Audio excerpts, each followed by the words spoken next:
It's fucking thick today. Right, Finnick? Yep. It's fucking Yes, it is. soup today. It's not I that was hot. outside. It's not as hot as yesterday. No, But it is but it's just soupy. humid. Yeah, it's really soupy. It feels like swimming. And there's just no wind at all. It's been No. raining. There's been a thunderstorm here or there, but it's just the air is just laying down flat and saying, "Hey, I'm not moving. It's too hot." And it's not. I mean, it's just what does it say? 25 degrees. It's.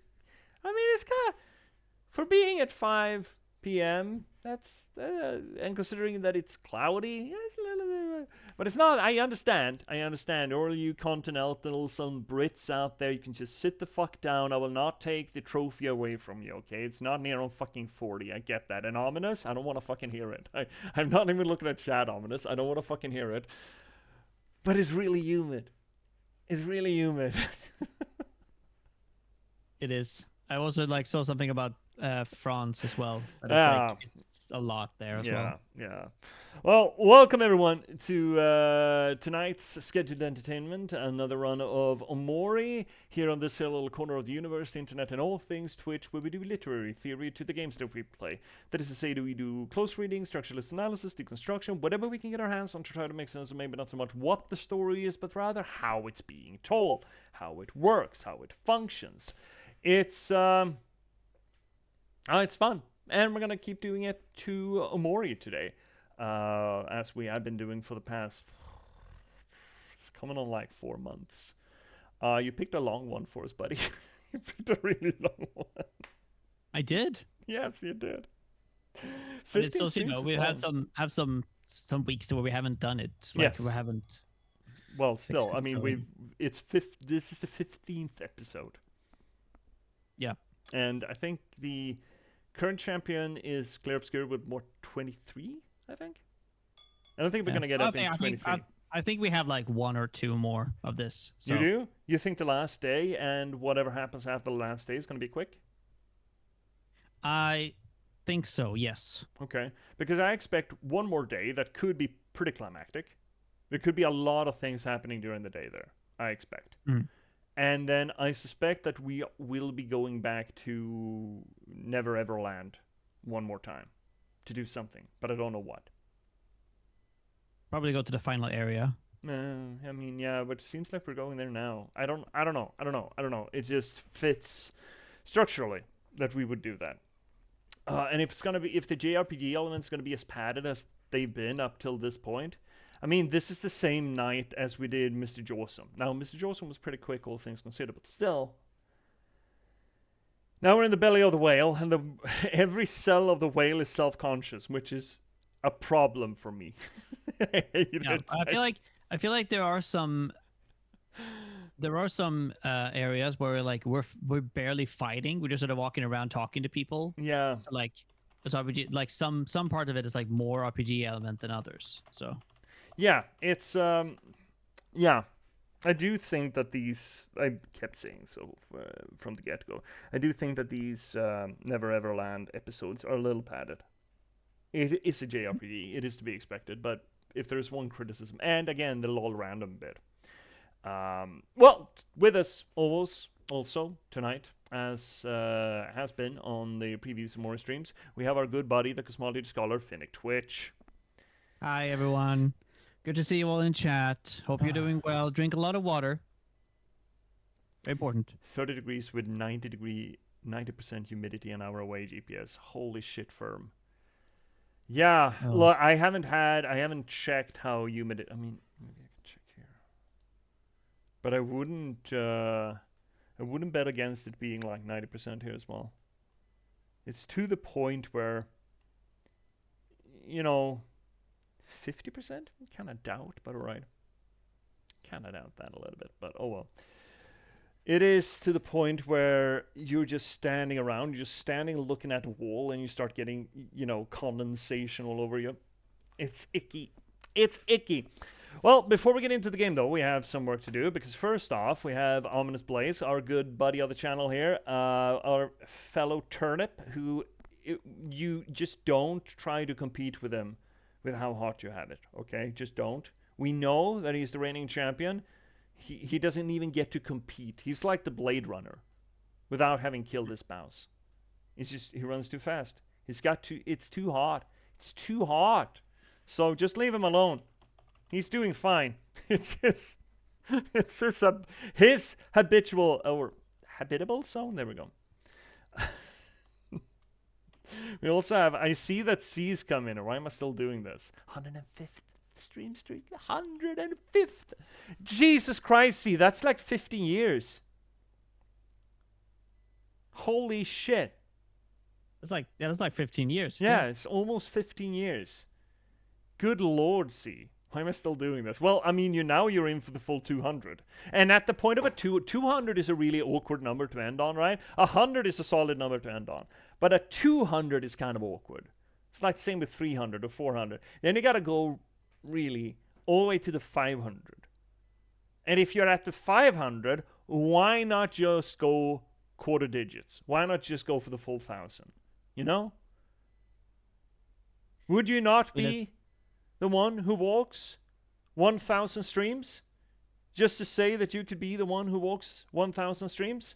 And if you could walk 500 streams, then you could probably also walk another 500 streams. Yeah, that sounds like a good idea. See, I'm gonna shout you out now. No, I'm first. Ah, fuck! What do you mean minus 31 seconds? No, you have Firm. Firm is there too. X-Firm. X-Firm needs one. X-Firm needs one. It was just outside to feed the neighbor's cat and water their 3 greenhouses. Water 3 greenhouses? I mean, obviously you need to water the plants in the greenhouses. It sounds weird. I'm gonna go out and water the house. What do you mean water the house? Well, the house needs some water. Otherwise, it won't house anymore. Either which way, you got X-Firm over there. He's been playing 7 Days to Die last time I saw him. Yesterday when we swam in the over. And after that, we have Double OC, but I suppose that's on a cooldown. Is that your cooldown or is that a channel cooldown? Gotta check. I don't know, but I'm waiting for a couple for like a minute more to give a shout out. It's a channel cooldown. Yeah, I think it is. Oh god, I need water. Shit. Is this another tube situation? You know, see, okay, Finnick. Yes. C got groceries earlier today, and she got an item that she had never ordered before. She got something with ham and cheese in a tube. How do you imagine that? Ham and cheese in a tube. Mm-hmm. It sounds like the new flavor of caviar, like Swedish caviar. You know what? Fine. I'm the weirdo. Right. I'm the weirdo. Never mind. Let's just do it up again.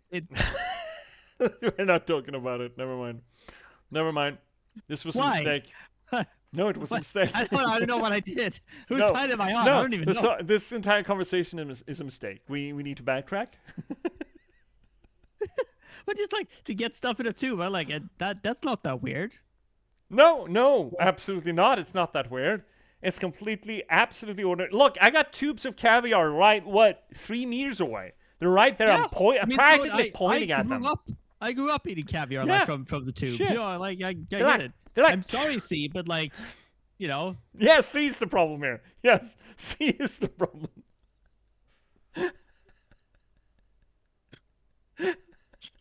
C is the problem here. C thinks it's weird. Yeah. C is the problem. Excellent. So we're clear on that. Excellent. Well, if you want to have a problem like C, why don't you go check her out? She's a damn good streamer on her own. She's currently playing... Last time I saw you were playing Wanderstop, right? And and you should go check her out. She's also one of the Axis of the Reigning Twitchumbrant, who apparently, according to Mac, rides? Not sure what we ride, but apparently we ride. And also part of member of That's OMOCAT Daddy's D&D campaign, the Reclamation Project at Raven's Drop, which you'll be able to see the next episode in about 2 weeks, I think. The 11th is what we've got down. See, are you over-explaining the joke? And I mean, yeah, I'm not doubting that the guy's crazy. Absolutely not, C. But, you know, there is we get stuff in tube.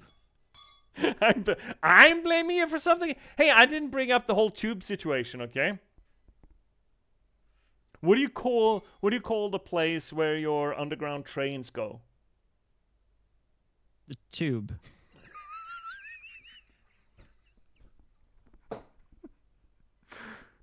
Yeah?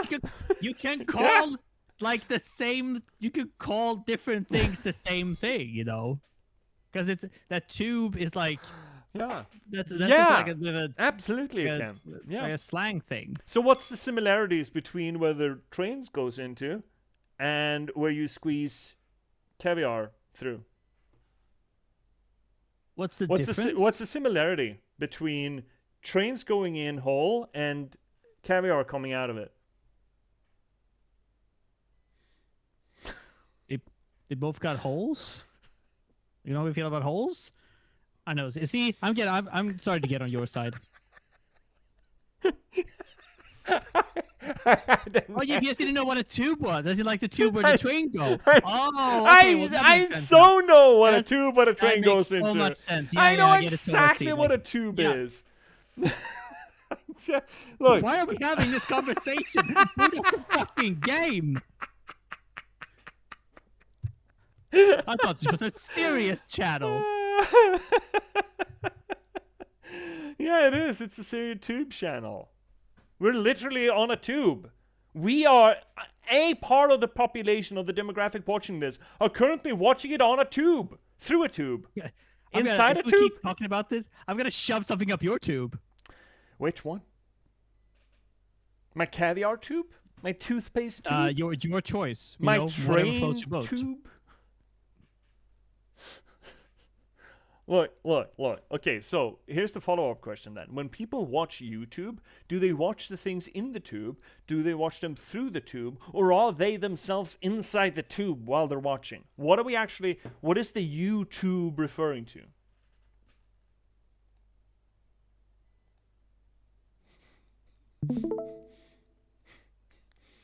I don't know.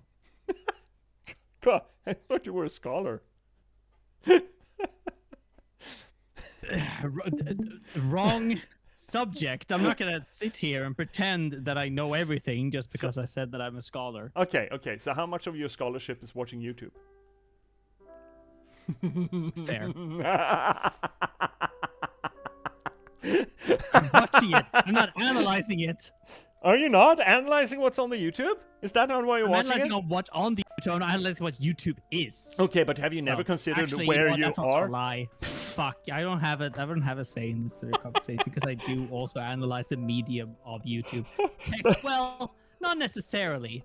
Well, I'm more looking at the comments and what they sort of does, like more the content, not how it functions. Uh-huh. You know, I'm going against what this channel is doing. I'm not looking at like. Yeah, see. So it's been too long, see. when So you're yeah, I when agree. you're analyzing what's on the YouTube, are you analyzing what's going through the tube as we're speaking, or are you looking at what comes out of the tube, or are you the tube through which content goes? Yes. You're the tube. So the you in the YouTube is actually you, as the consumer. All of the above. I'm gonna say all of the above. Let's give it a So it's like force feeding people stuff. You just sort of hatch the tube into their schnoz and they just start pouring content. Is that it? So you become an extension of the tube. That's the YouTube. Chat, please notice that I am simply saying yes so that he will get an answer and stop talking about this. Oh, well, I mean, now it's on the internet. Now you have confirmed this theory on who the you in the YouTube actually is. That's right. My word is law. This is documented forever. It's gonna be on documented YouTube. forever. It's It'll be gonna on YouTube. Yeah.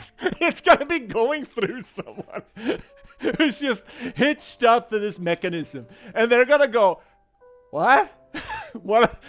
What's going on?" And they're gonna wake up like in the Matrix and start pulling out this vestigial tube out of their esophagus. Okay, so talking about self-aware, talking about self-aware whales. I actually do have a read on the self-aware whale. Speaking of YouTube, or look, what would you say that Omori's or Sunny's greatest or one of his greatest problem, but you could phrase his greatest problem in this way? Would Wait, be again, please. what would that be? His greatest problem. His greatest problem. It's a way of phrasing. I mean, you can phrase it a bunch of different ways. Yeah. I mean, that he has a hard time. Like, he can't really cope with reality, so he has made up this world of make-believe. Being not very self-aware? Could that be a thing? He's not self-aware of his trauma or his behavior, his actions.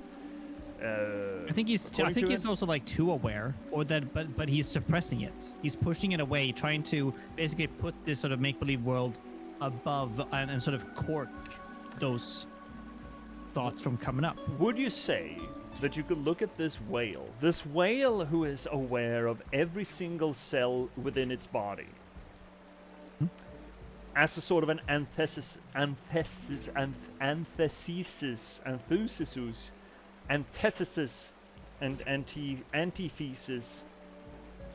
to Sunny?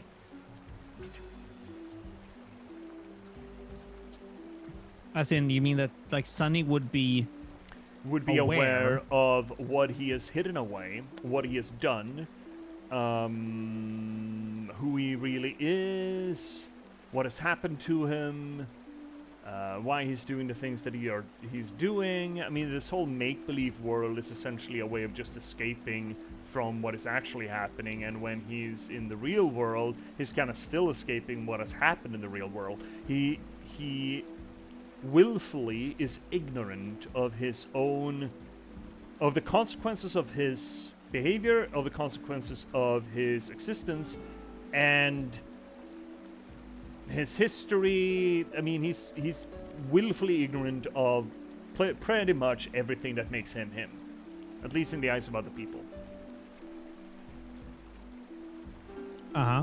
As opposed to the whale that is aware of every fucking molecule of its being.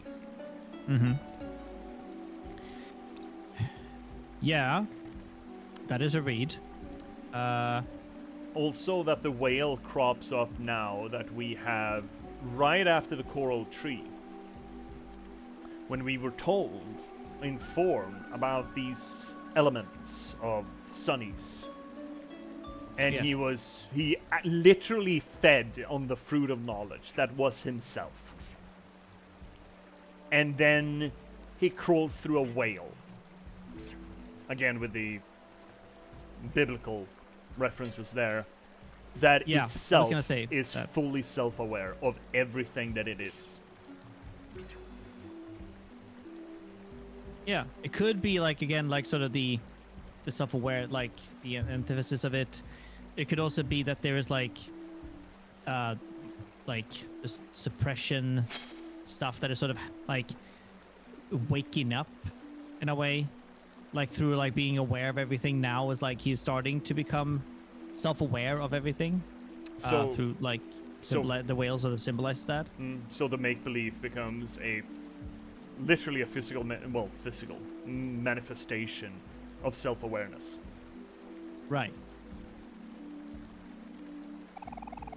Hey, Humphrey, you want to join your friend Humphrey in the waterfall? Doesn't that get confusing? Oof! Oh, who did this? Did you? You probably I did. Oh, God. Of course I will. I thought you'd never ask. Why do I have to ask? You know. Oh yeah, we're supposed to build a bridge. You're right. We Humphrey in Medusa sector pride ourselves on being the best of the best. Great. That is a Kel thing. Yes.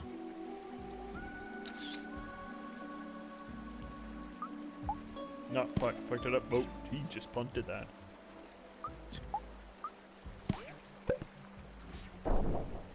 Oh, damn. That okay. You know what? I'm not gonna. Well, I mean,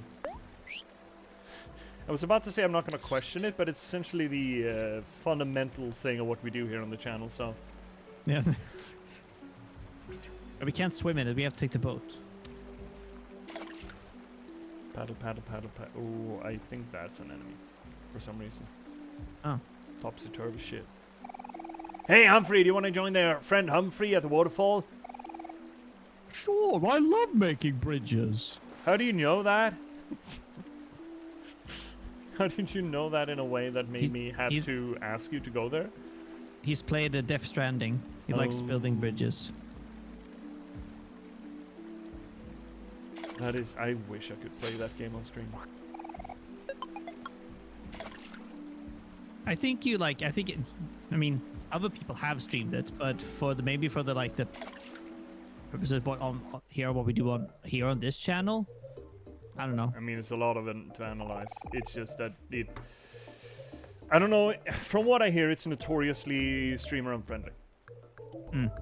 Wow, look at all these cool plants here.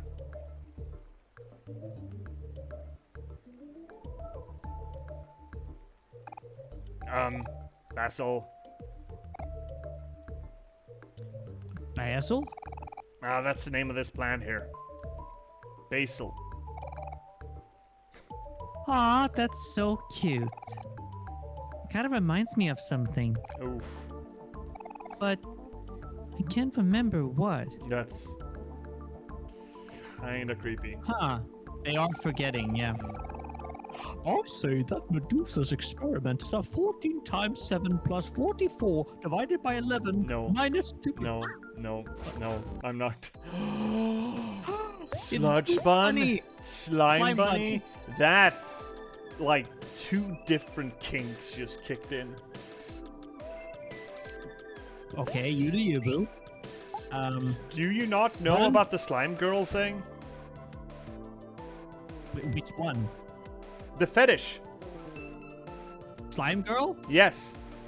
No, this is a fetish I have not been aware of. Sometimes. Okay, yeah, it's a thing. Okay, do not tell me more. Do not tell me more. Please tell me more.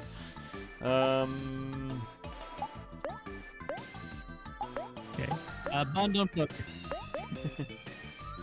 I think Bun is here. I think Bun is dematerializing.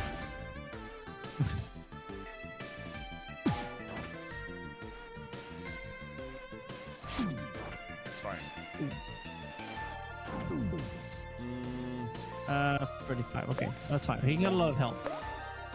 Okay, we might actually need to put some relish on this right from the get-go. I didn't know how rough they were gonna be. Ooh. Yeah, he does good Well, that damage. helped. Good demi. Very, very good damage. Chemical, that's NiCl, that's just table salt. Steak plus steak. Chemical, salt plus steak. Mumbo jumbo, sure fucking is. So what, like salt, and you put it on a steak, as in like, you know, the meme of like the the guy with like sprinkling salt on a steak. Right, that meme. Oh shit. Okay, great. Bye. Whew. Oh, I think I know. The ones pulling shit out of slimes. Wait, what? The ones? This is just people finding slime girls hot. It's not rocket science. It's just a thing. It's just a thing. It's just a thing. Butt of head. Annoying the shit out of her. There's one on YouTube that has glass beads and she pulls them out of slime.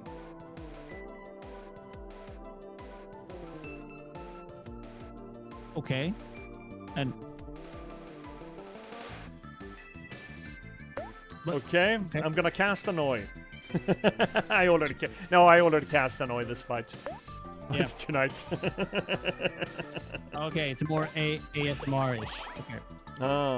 No, it's just there's a kink for girls made out of slime, like fantasy D&D monster slimes.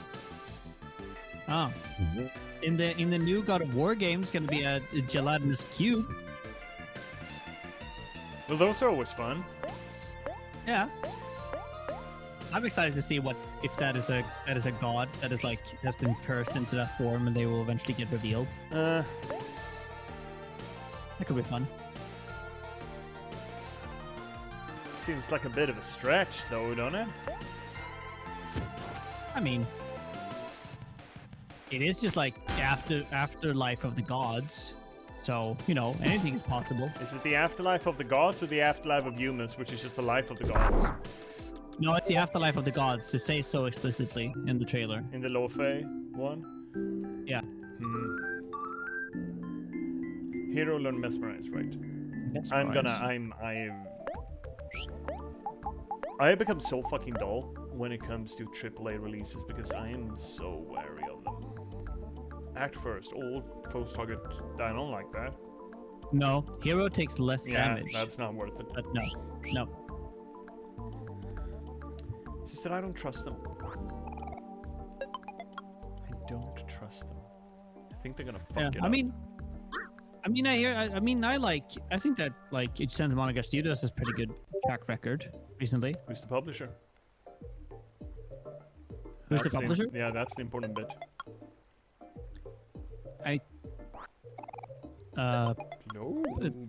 Sony, PlayStation. Sony has started to veer more and more into wanting just live service things. Yeah, I don't think they're gonna do it with this one though. Oh. I don't think. Again, I don't know, but I think trusting in AAA publishing at this point in time is wishful thinking. Yeah, I mean, again, like from what I've seen, it looks cool. Again, when we get more information, then I'm like, get worried. But at the moment, I'm still sort of pumped for it. Really shouldn't trust. Oh, it's probably Cal throwing things. There we go.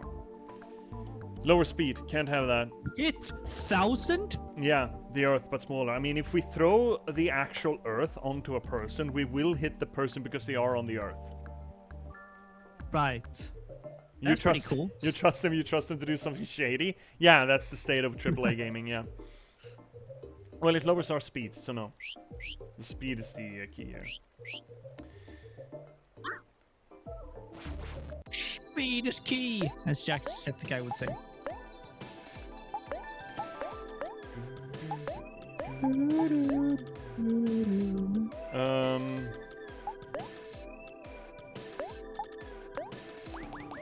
Let's see here.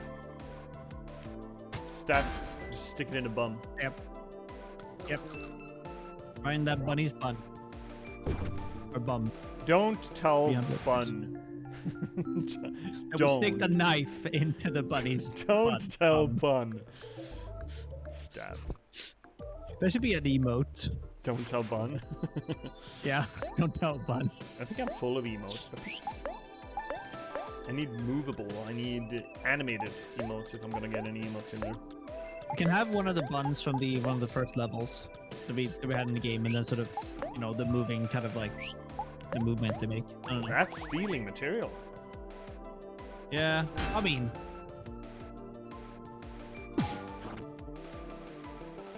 God, we're gonna have to be a little bit judicious about the breaks tonight, I think. And take them every hour, just refill water and stuff. Yeah. Oh no, she's sad. Oh, how very sad for her.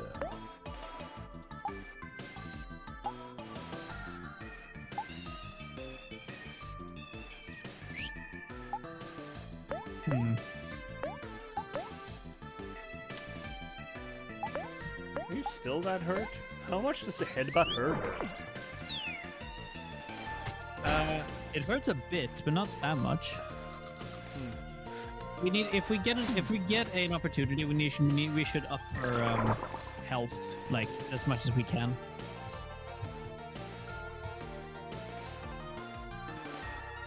Is that thing just making us sad? Why is Slime Bunnies making us sad?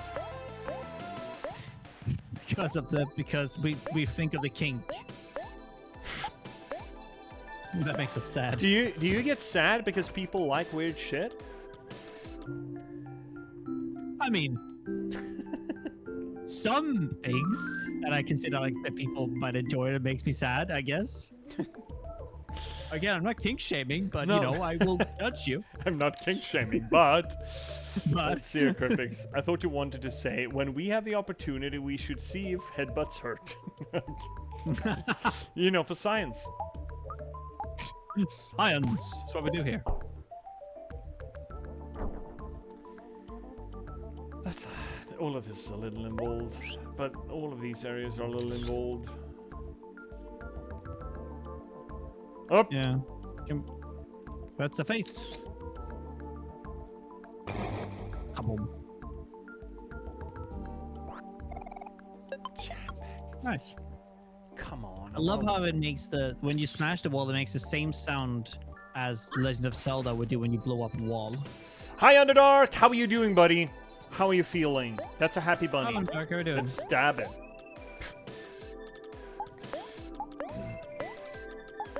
We're gonna have to start juicing people too. How are you doing, Underdark? Oh Jesus! Right in the tuckus. Good job. Right up the tucky. That did more damage than Bong. Holy shit! Stop sludging and stuff. Stab. Butt of head.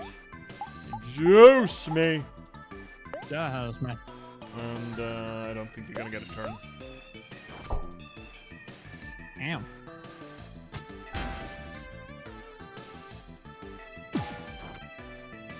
Oh, I could have healed there. Fuck, right. Okay, she does lose like 40 health. Holy shit. It's probably percentage based, right? Yeah. Jesus. Which means the more health we give her, the more she's gonna hurt. Yeah. In absolute terms. Can we stop? Why are these fucking bunny buns respawning? Can someone tell the yellow buns to stop?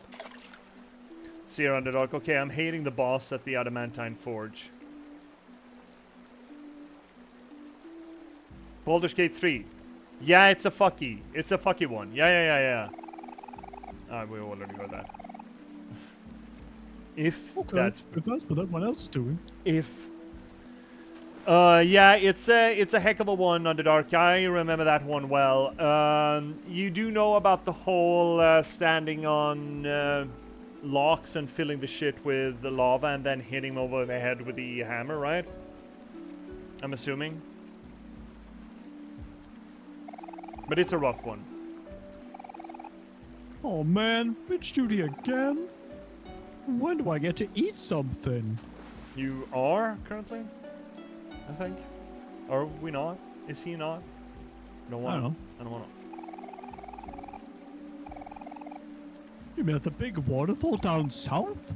Okay, I'll race ya. Sure, buddy. Whatever. Oh. Melon. Oh! Fuck! It's one of these. The mimics. You googled it, but he won't stand on the animal thing. No. You need to. You kind of need to bait him onto it. Well, that's how I did it, at least. You are gonna have to rest a few people, I think, or just maybe summons might work. But you need to grab aggro or something. Look, it's a weird fucker. You kind of. Well, I'm not gonna say that you need to. I know that I won by mangling the aggro function a little bit. Yeah, I know. Yeah, sorry. Yeah, it's a rough one. It is certainly a spike in the difficulty curve for the entire game. It's a really good armor, though, that you get out of it. Well, really good stuff that you get out of it. You can pick what you get.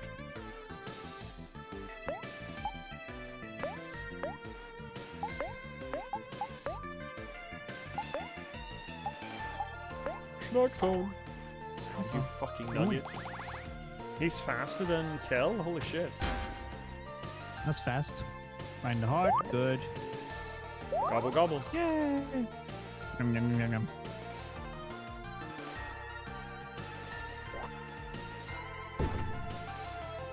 Nice.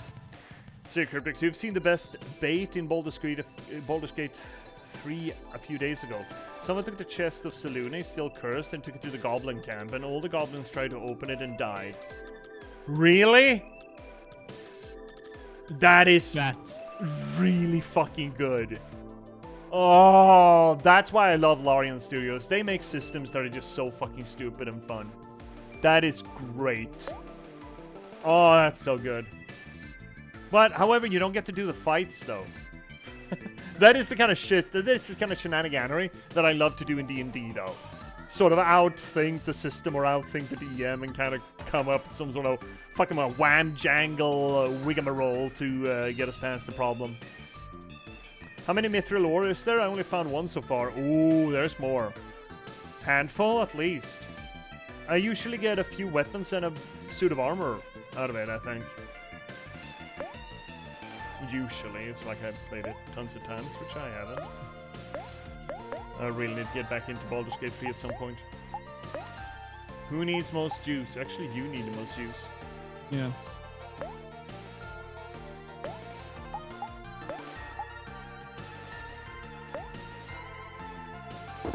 Lobster stick of dynamite? Ooh, Are you fucking high? that hurt. How does a watermelon throw a stick of dynamite? I mean, it's a mimic. Could make itself, I guess. Like, I don't know. Find that little sussy. A little sussy. Please get out of the way. I know you're an enemy. Get out of the way. A boo-boo. A boo. A boo-boo. You two, eh? You two brute. Move down. Oh, shit. Oh, yeah, it's fine. Everything's fine. I don't even know if they are enemies, to be fair. No, me neither. Can I? Here we go. We need to heal first, OMORI. Yeah. We'll get it. There we go. Questionable gelatin. Right, she doesn't know how she makes the gelatin. It just sort of happens. She scrapes it off the walls. And then it's all fine. Scrapes the gelatin off the wall or gets the hose again. Yay! Oh, look at that. Fucking nuggets. Another... No. Melon smoothie. I'll smooth your melon. Okay, that looks dramatic. What? Oh, he's eating a lot of stuff. From the ceiling of the belly? I don't think this is how food works. No, yeah. Or stomachs, or Well, anything. you know, he is a talking whale, so, you know. That is aware of everything in his own body. Yeah. Snot So, you know. bubble? You don't generally have snot in the stomach. So, let's eat it. So, Omori's been homeschooled, right? I mean, for 3 years, I guess, yeah. His mom has not been doing a very good job, I'd like to say. Well, I mean, I guess like people, if they eat the snot, then it will get into the stomach. I don't think it's gonna bubble though. I mean, probably not. Don't get closer to me, please. Attack roast, that's bad. I don't like that. Why do we have to get close to the snot? Please don't get me closer to the snot. I think we're gonna kill him though, right? Just attack. I don't think we're gonna get another run at him. Oh yeah. Oh no, now it's gonna get happy. Fuck, I fucked up. It does good damage though. Yeah, so I think we're fine. Yeah, we're fine. Yeah, we're good. But that's also kind of fine. It's not great, but it's fine. I thought he was gonna be dead by now. Oh, okay. It died He after exploded. that. Okay, so it was a...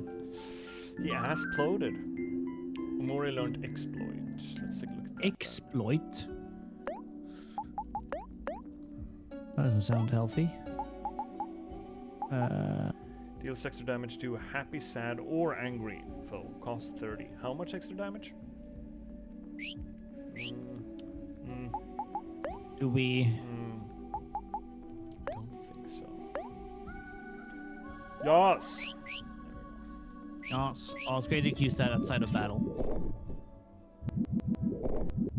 I don't know if this is a problem, but I'm gonna assume that it is. Fun. Fun. Delightful.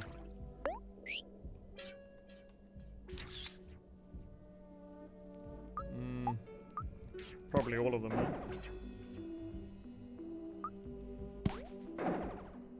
right? Okay, I see. Do Okay. you? What? I think, yeah, we need to go to the game one. I think, and there it's probably gonna say what we need to do with them. I think. It's a game. Match 3 guys for a prize. Which 3 guys? Any 3 guys? Weren't they matched when we started? Do we have to match them? Okay. Okay.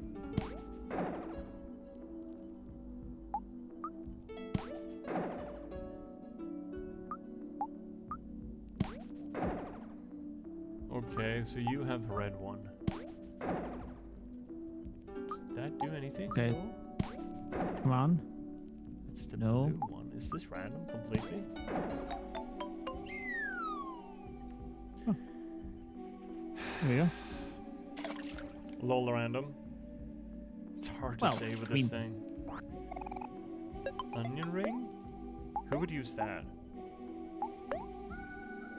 It's a food thing, so maybe. It had a color of stuff. Oh, there we go.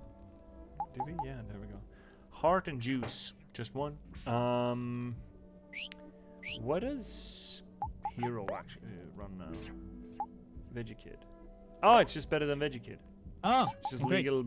Yeah, onion rings are better than vegetables. Heard it Okay, here yeah, first. yeah, we all know folks. this.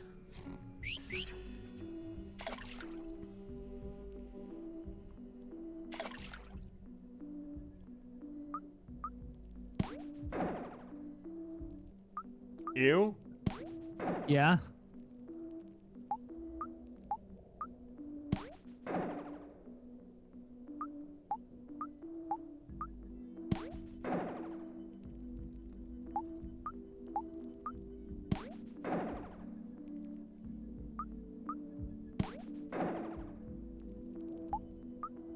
Okay, it's all laggy.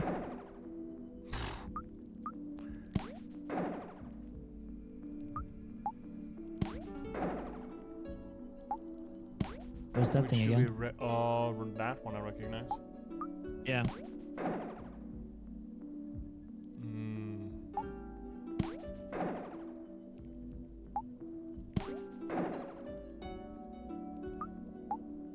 Doesn't want to change back. Huh. I wonder if we get different stuff depending on which matches we make. I That would don't be know. pretty fucking cursed. Mm-hmm. We got a whole pizza. What equipment?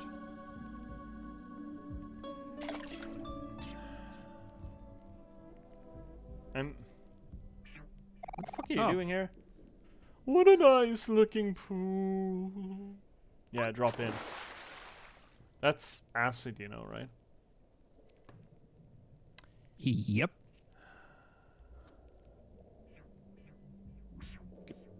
Bye, I guess. Great. Perfect. It's just what we wanted, right? Whee! Yay! Oh shit. No.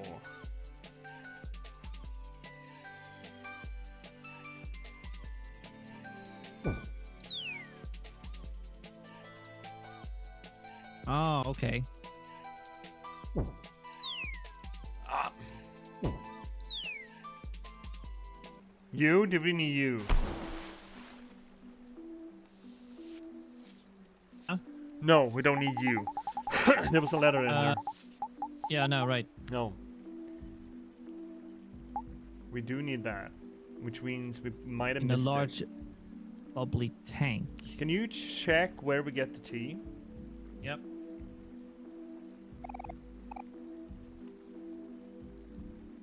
Can I go back? I want to do that again.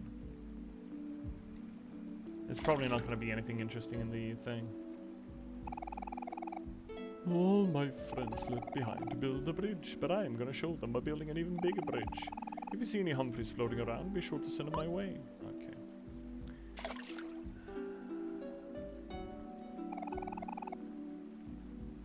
Now it's Orby's turn. Alright. Whatever. Whatever. The T key is found inside Humphrey's belly during the underwater highway section. It's located inside a bubbly tank in the upper tunnel area. Upper tunnel. That's the tunnel we haven't been through yet. Great. Yep. Great. But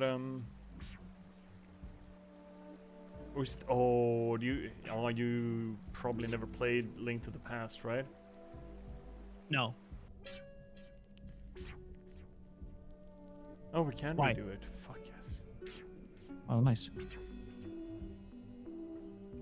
It was a whole notion of you needed different kind of flippers to go in shallow and deep water.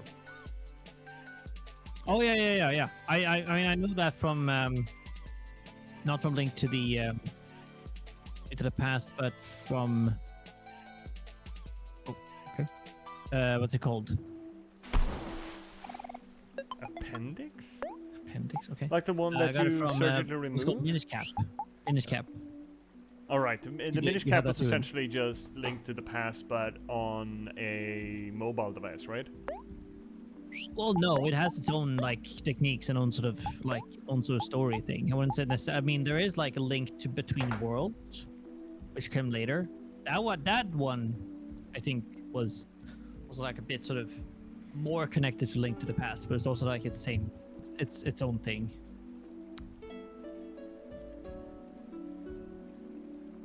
Appendix does nothing.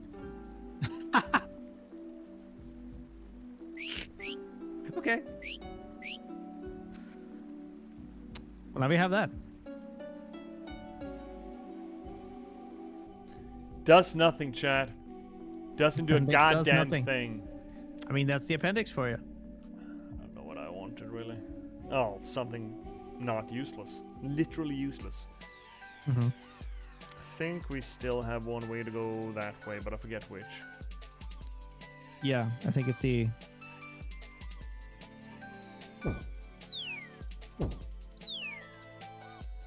We technically don't want the U. No, exactly. We don't want the U. So. Actually, I'm not seeing any more as you come down. Maybe we have them all. Probably not.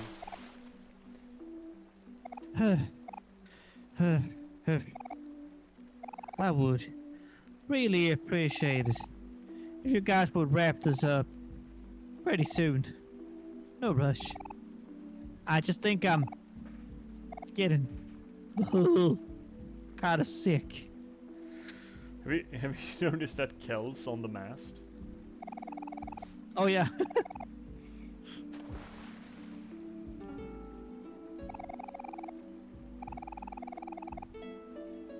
What? Elevators are better than bridges.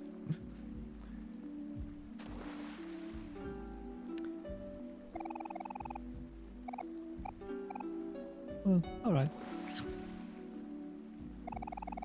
And that was all of them. Great. Punch Wales once said, "Yeah, okay."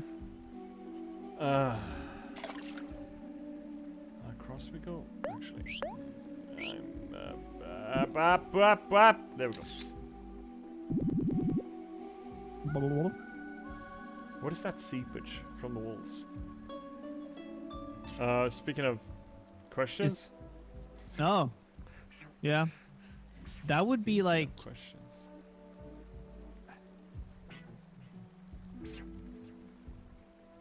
I don't know what that would be. Would that be like what's that called? Like VAR? We call it Pus. like Thank you. the plasma. Yeah. No, that's pus. Plasma's plasma. Oh. Okay. Ugh. My, it smells absolutely horrendous in here. How much longer is this going to take? My nose is quite sensitive, you know. Well, you can get used to the smell. I don't know, this is snake noises. Now hush, doll. I am working. And this. I guess she's just a stutter. Maybe I shouldn't do that voice. Oh, finally. Hello, my perfect suitor. Wake up. Don't touch the glass, you buffoon. You'll ruin the experiments. Well, I never. Oh. Oh. I was doing a YouTube.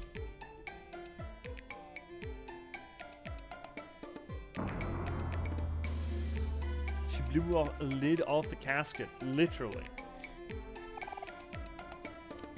What happened? Oh shit, she's Super Saiyan. Oh. My word. This experiment has turned out greater than I had expected. Take a look, doll. The results are absolutely perfect. Behold, an absolutely perfect version of yourself. Then she probably won't have anything to do with Sweetheart's nonsense. Yeah.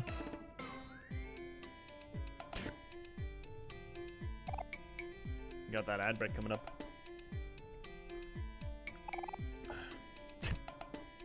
I don't like her.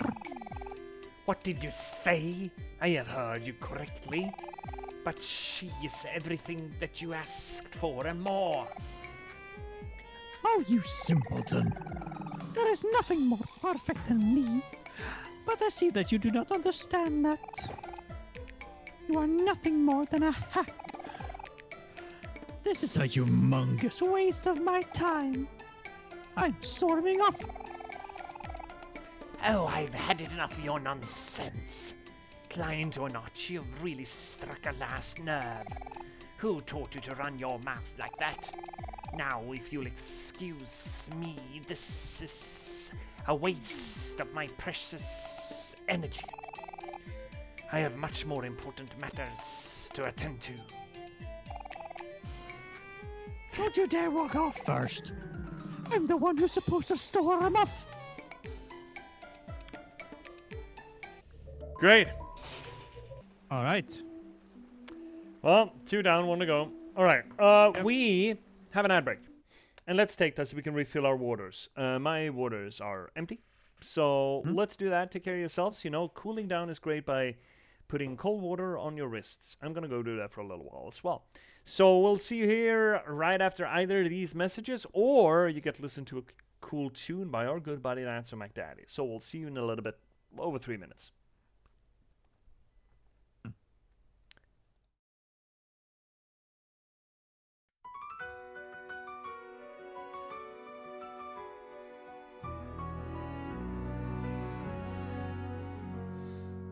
Welcome, viewers, take a seat.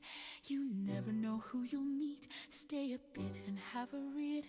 Let J.P.S take the lead. Whether it's my books or one of my poems or games and story, you've come for glory.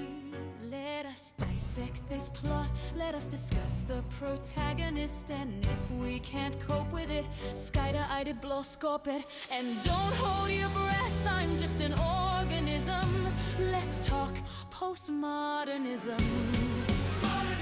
Lindberg will be heard. Please don't make me set down my tea. Don't make me sing, please. I'll read you a poem, excerpt or 3. Twitchumvirant, ride with me.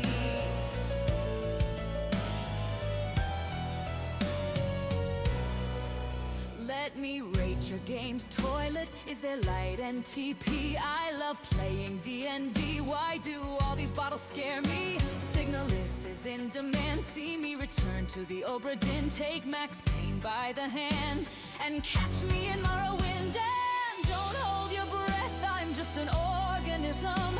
Let's talk modernism. Modernism. Lindberg will be heard. Please don't make me set down my tea. Don't make me sing, please. I'll read you a poem, an excerpt or three. This is the break song just for me.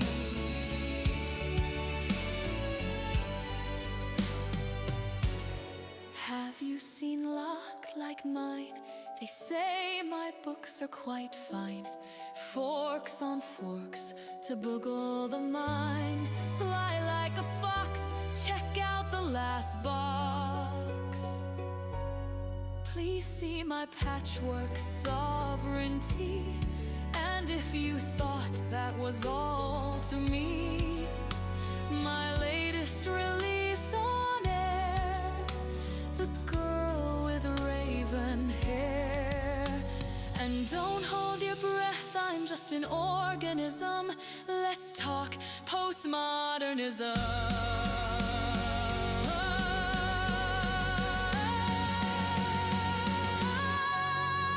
Lindberg will be heard.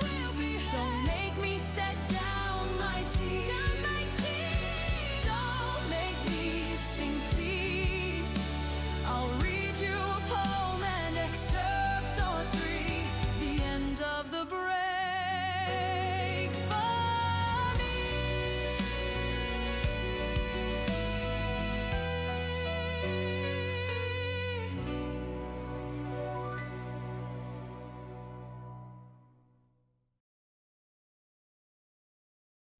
And we're back. Oh, Yep. it's fucking sticky in here. Everything is sticky. Everything is sticky. All right, including inside the whale. We have one more route to take, and hypothetically, Yes. then we're supposed to be looking out for the letter T up here. Yes. Listen, why is there radioactive oil barrel? I mean, 2? if this is the back of the 3. whale, is this the radioactive stool? Is that what it's saying? I hope that the poop is not radioactive. That would be bad. Uh-huh. This looks like a job for Aubrey. Are you just gonna hit him in the head?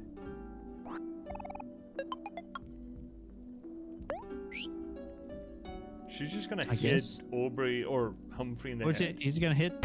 He's gonna. Yep. And cold. Huh? Oh, I keep pushing the wrong button. God damn it. God damn it.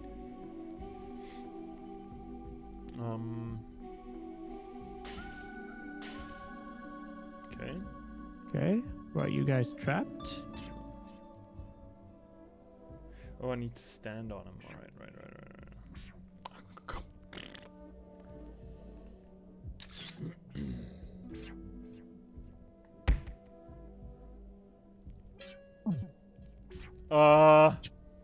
What? That is cursed.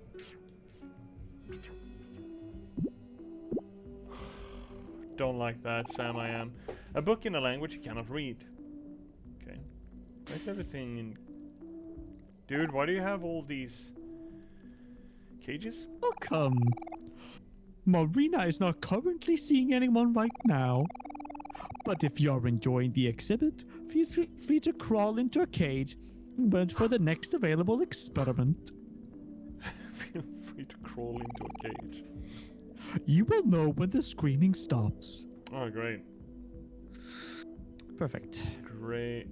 Hey there. Oh, What's wrong with your nipples?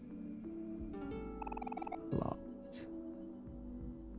I am Marina's first experimenter. She made me out of sand and fruit when she was just a baby. What would you like to do?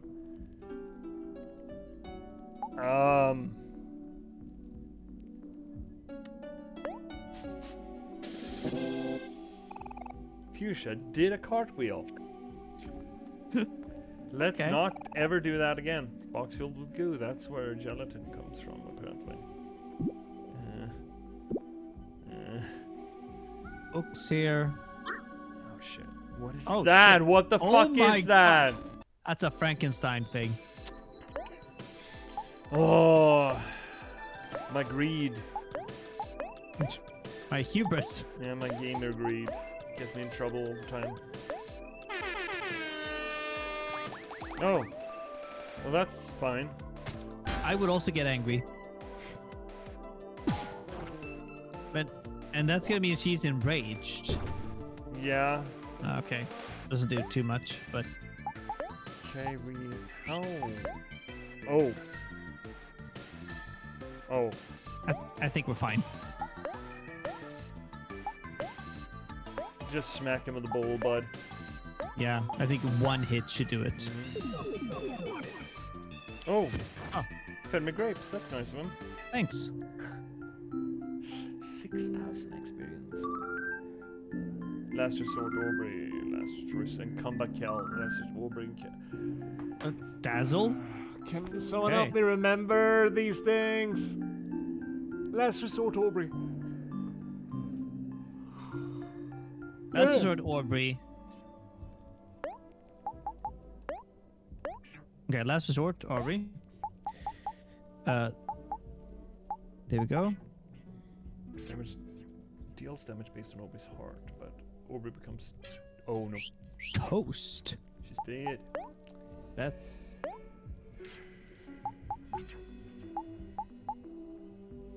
Comeback makes kill happy if sad was removed. Okay, so okay, that could.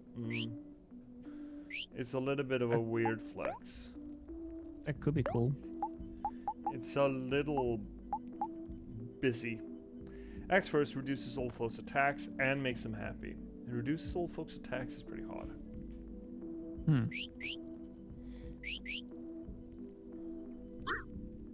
Let's never talk to that guy. Ever.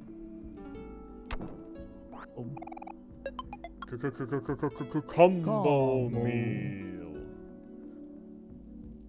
Don't wanna. Poor guy. This guy. I am Marina's second experiment. She made me out of clay and rocks when she was just a baby. Poke. Poking is cool, but I like high fives better. Whatever, man. Fuck, I don't wanna. What the hell is... I am Marina's third experiment. She made me out of a rubber glove when she was just a toddler. What would you like to do? I think nothing. Oh, Who did that? Show yourself. okay, let me mind. Let's never ever again interact with him. Yep. What's over there? Oh shit. Oh fuck. Alright. Who can I knock on the noggin? Is there someone I can knock on the noggin? Yeah, gobble, gobble, gobble, gobble, gobble. Gobble, gobble. Suspicious Latin. I feel like new. Suspicious. Well, hello there, Aubrey. Looking cute today. You always take such good care of your hair. So, do you need me to help you with anything? All it costs is your love. All it costs is your love. We have a new basket. You want to have a picnic with your friends? This is not going to be cursed. Surely. No, not at all. Dang, what happened here? This place is a huge mess. Achoo! All the furniture look really dusty. Impressive. Considering it's all inside a stomach. Uh-huh. It's probably been like this for a while. Looks like it used to be an office or something. Wasn't this supposed to be a lair full of sea witches? None of this stuff looks witchy at all. I mean, we're all basing this off Sweetheart's sources. I don't know if I would trust Sweetheart. Much less her sources. We gotta stop Sweetheart. Why? She's definitely up to no good. You're just a fucking idiot, Cal. We do? Excellent question. Do we? I mean, we can always mind our own business. What a novel idea, hero. What a novel idea. Oh, is that what we're doing now? Protecting the world from evil? How fun. What does protecting the world from evil have to do with Sweetheart? Have you met her? She is evil. She's self-absorbed and a brat, but, I mean, who gives a shit? Fair point. Well, I guess someone's got to do it. No, someone does not need to do it, whatever it is. Yeah. It is not necessary at all, buddy. Still save, make a little love. Yeah. I want to bonk. Oh, fuck. Lab rat. Nice.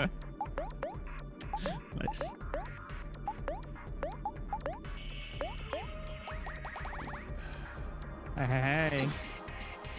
Ooh. He did that. It's fine. Should be able to. Need to remember to do that. Oh wow. Oh. Oh, well, that works. That'll do it. Found donut. Donut. Almost means donut. Where do we have a thing we can bonk on the noggin?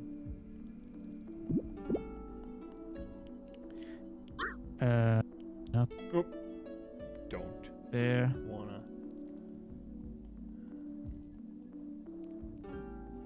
In the water? No.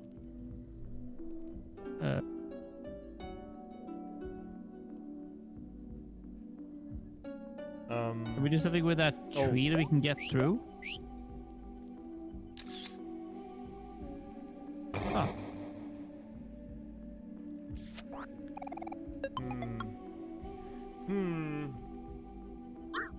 Fucking. No. Can we read her notes?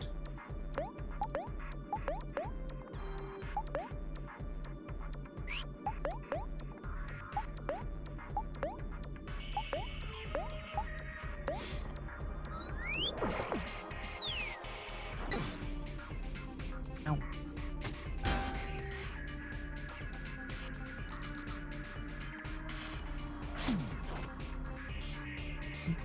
No shit. Well, Oh, well. they die easy. That's nice.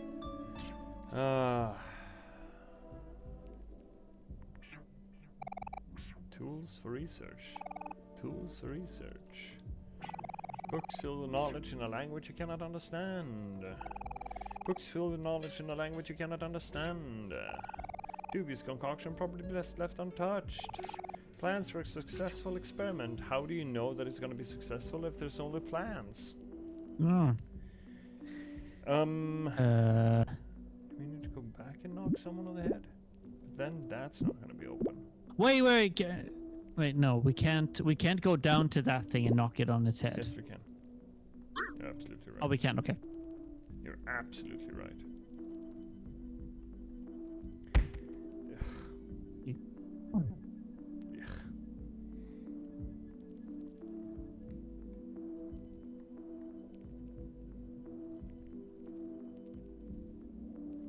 Weird Frankenstein thing.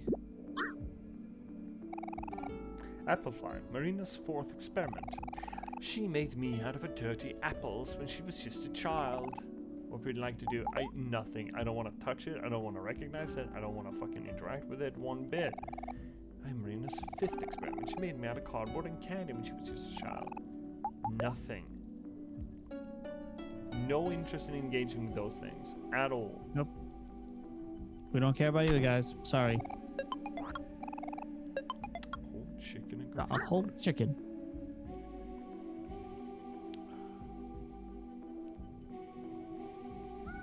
That moment when people, what the fuck? This sixth experiment, yeah. Marina's sixth experiment. She made me out of balloons and magic when she was just a teenager. Nothing. I'm not even gonna talk to this fucking pelican.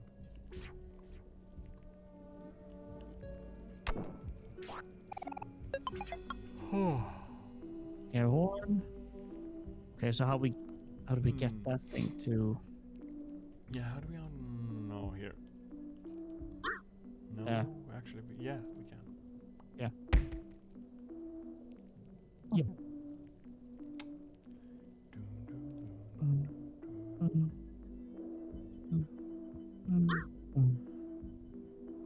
Yep. One of the lab rats. Yeah, to heck with him. Oh.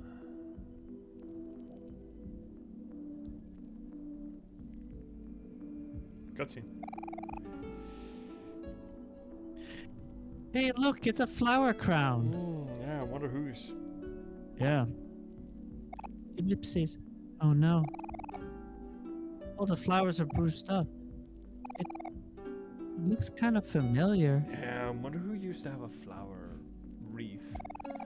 Yeah. I wonder who this belongs to. Do you think we should try to return it to them?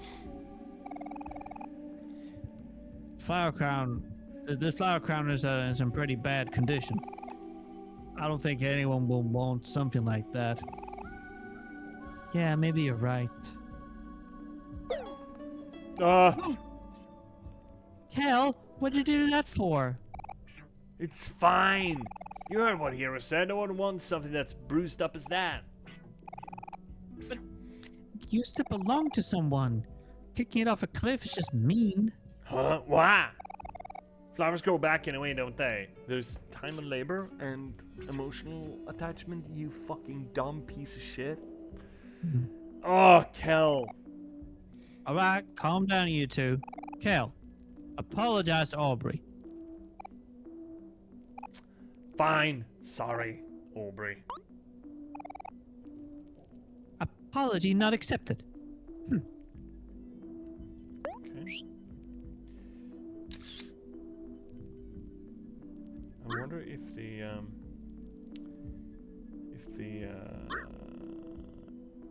relationships are coming up to date. Yeah, maybe.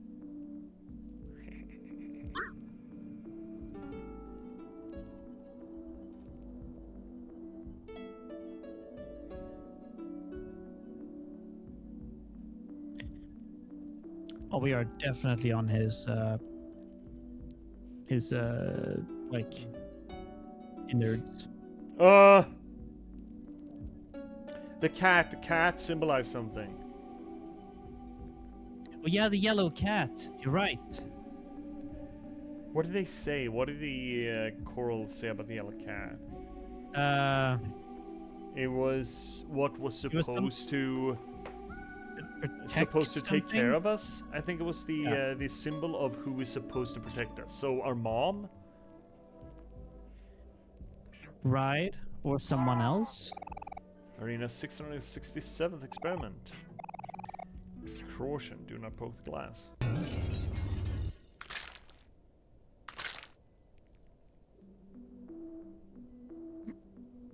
I mean, you did say don't poke the glass. It did. It told me. Yeah. Totally Oh fuck. did. You need to run. I also need to get...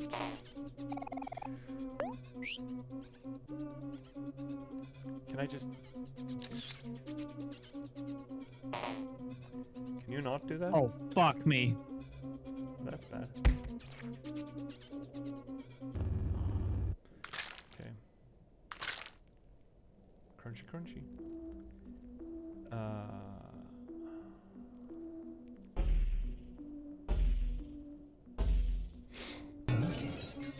Okay, mom's gonna come and crunch us. Run away.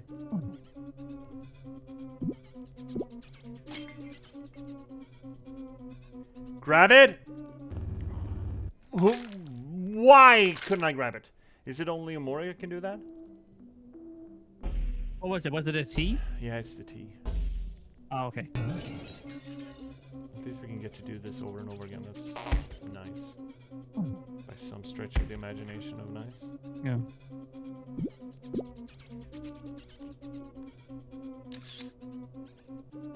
Here we go. There we go. Now we just have the W left. Okay, well, that's fine. And that's later. So.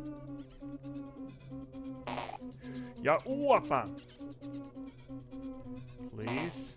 No, you don't get to move while I'm shifting. Fuck you. Well, we got the letter. It's fine. Yeah, That's we got that. bullshit. So that's kind of bullshit that it can move while we're switching it.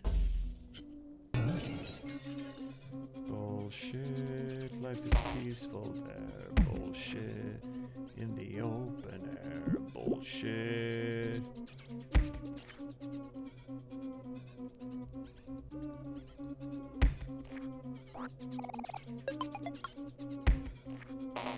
Oh shit, it's this one. No? There we go.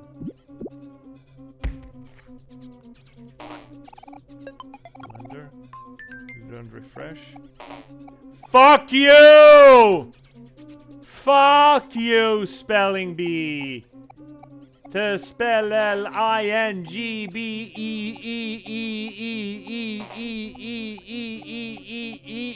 Fuck you!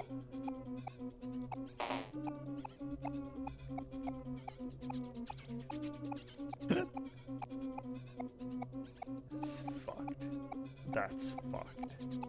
This game is fucked. It's cracked and it's fucked.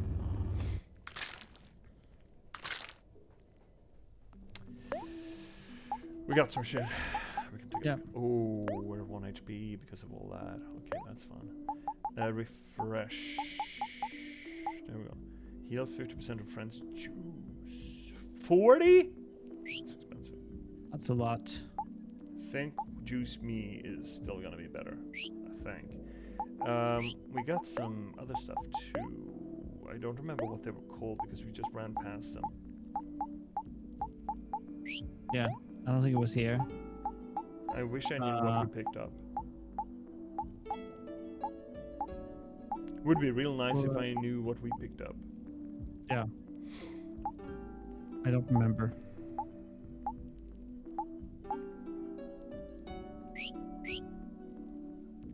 Man, would be nice. It would be nice if it gave us an indicator what you picked up like last, like a little icon. I mean, it's a really bare bones JRPG, this thing.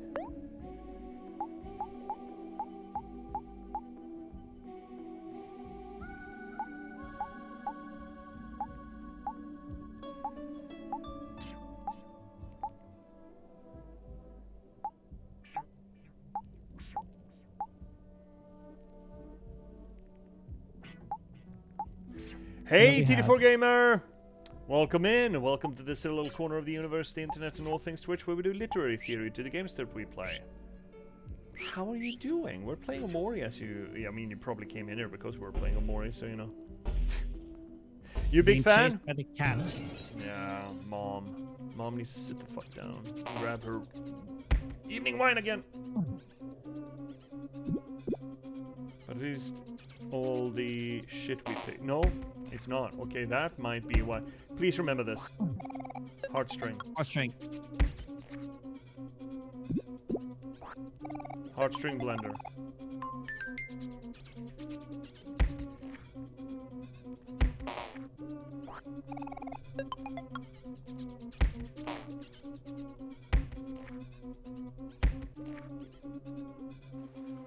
Shit, it's still there. Oh, let's go, go, go. Mom, sit down. Stop. Grab your rosé.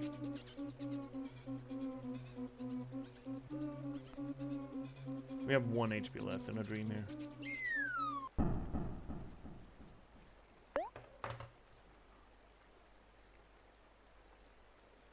I'm assuming that we're gonna get. It was blender and it was heartstring. Yes, thanks. So Finnick, have you ever stopped your mom dead in her tracks by throwing a hot dog on top of her head? Not that I can recall. No. Do you think it would work? I mean, it will probably confuse the hell out of them, so they'll probably stop whatever the hell they were doing. You know what? Fair enough. Blender and heartstring. Blender and heartstring. Blender and heartstring. Blender and heartstring. Blender and heartstring. Blender and heartstring. Are these in? Heartstring. Heartstring. Up. So There. Heartstring. And then up. There you go. 30 plus health, where starts happy in every battle. Okay. Shouldn't Blender be here too then, or is that a weapon? Maybe that's a weapon. Sounds like a hero kind of weapon. Yeah. Yeah. Yeah, blender. Here we go. Turns any solid into liquid. Snacks will store more juice in battle, and it's an extra. It's just better. It's extra attack. Yeah. What does teapot do? Nothing. Okay, it's just better. Okay. Oh, 1 point better. Something. Do we pop a heal here? A team heal? Just I get mean, something? I hope that we're gonna get a Mori's gonna be on the other side of that door, but you know. Let's just do a little snack time. Yep. At TD4. Your name is TD4. I watch as many Mori streams as possible because it changed my life. I am known for my questions and I'm around a lot, so if you join another Mori stream, there's a good chance you will see me in this stream too. Well, great. Happy to have you here, TD4. Little note. Understanding then that you're a big fan of the game. What we do here, as I mentioned, we do literary theory to it. This is a blind playthrough for both me and my good buddy, the Cosmology Scholar Finnick Twitch, down below. Hi. We don't want to be spoiled. We will be throwing spaghetti on the wall all night. And just doing close reads, vague analysis, just doing deconstructions, playing around with the material. It doesn't matter if we're wrong or if we're right. We're essentially playing around with the material as it is on the page. The exception to it is if I call hey chat and ask a question. And generally I would prefer an answer that it is as informative and coy as possible. And it's usually just, where do I find this thing? How do I solve this puzzle? Is there a trick to this boss? You know, that kind of shit. But just know that if we hypothesize or theorize about elements in the game that are incorrect, that's fine. It's okay. You don't need to necessarily correct us unless it's material we've already passed. Like, oh, well, don't you remember this a little bit? And see how that affects our read of the situation. But just be mindful of where we are at the game. And, I mean, you know Mori then, it sounds like. So you know that we're at the end of the third night, I think. At the end of the whale. Well, in the whale, at least. Yeah. And we're gonna go eventually into the last day. Yes, and we know about the party, but I think that's the only warning we've had. Also, I heard what the thing we missed in Orange Oasis was. Oh, what was it? A guy told me that it was the graves. We were supposed to do something there. Oh, okay. Oh well. Oh, this place is disgusting. What exactly is it that you do here? That's not your business, lady. Just sit back and relax. I feel nauseous. Did you go outside with Cal? Oh, several times. Like 2 days. Where outside? It's been a lot of outside. Yeah. Here we have Sweetheart 3. Oops. Well, that'll do, I guess. All right, it's done. Here you go, lady. One perfect suitor coming right up. Say hello to your new soulmate. Those eyes are a little lopsided. Are you okay? Mutant heart. Heart. Hello. It'd be Frankenheart. Is this some kind of joke? What do you take me for? I am 10 times, no, 100 times more beautiful than this thing. You have disappointed me greatly. I am storming off.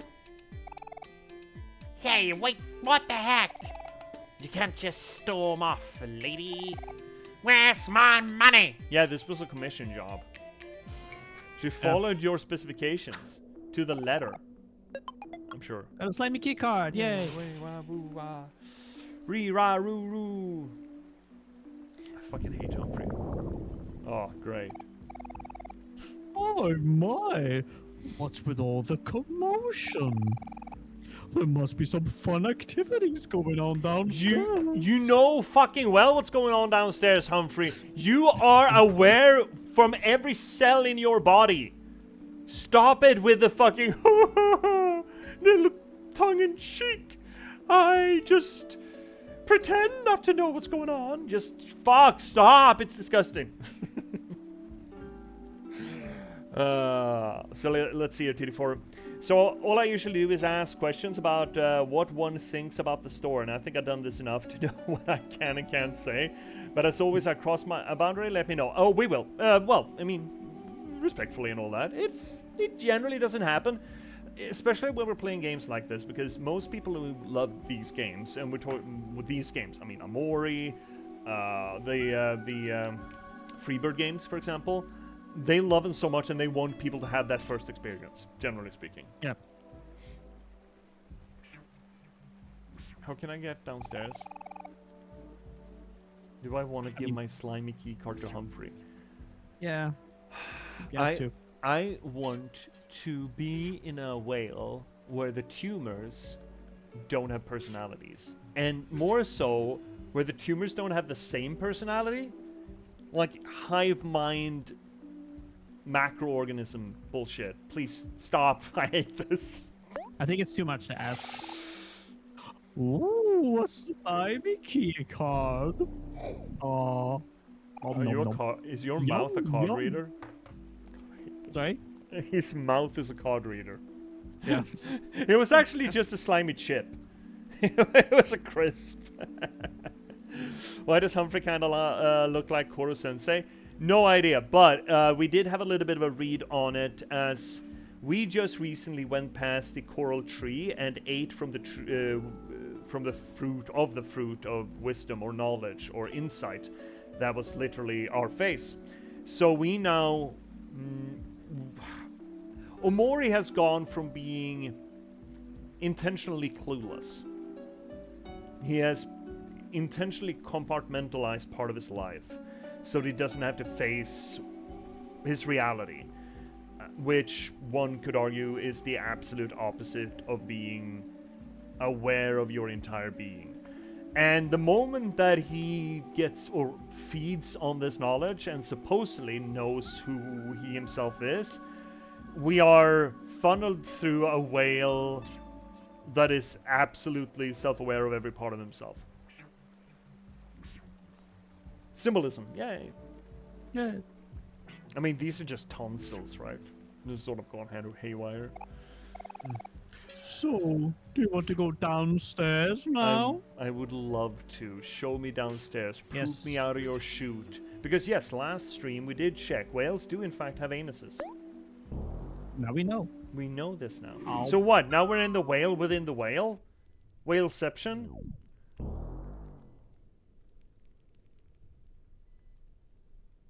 Why do you have teeth in your tummy tum-tum?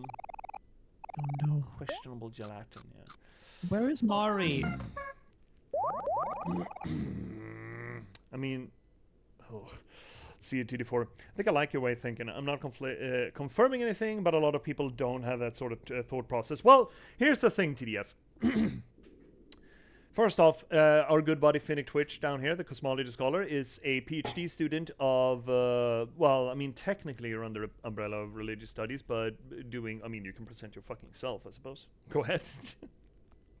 No, I would say that, like, a PhD in religious studies, focusing on media, video games, and fictional worlds. Hmm. So, And I am an author. I've been writing novels for the past decade or some such, and have... If only I could take like 6 months off, I'd had a bachelor in literary studies.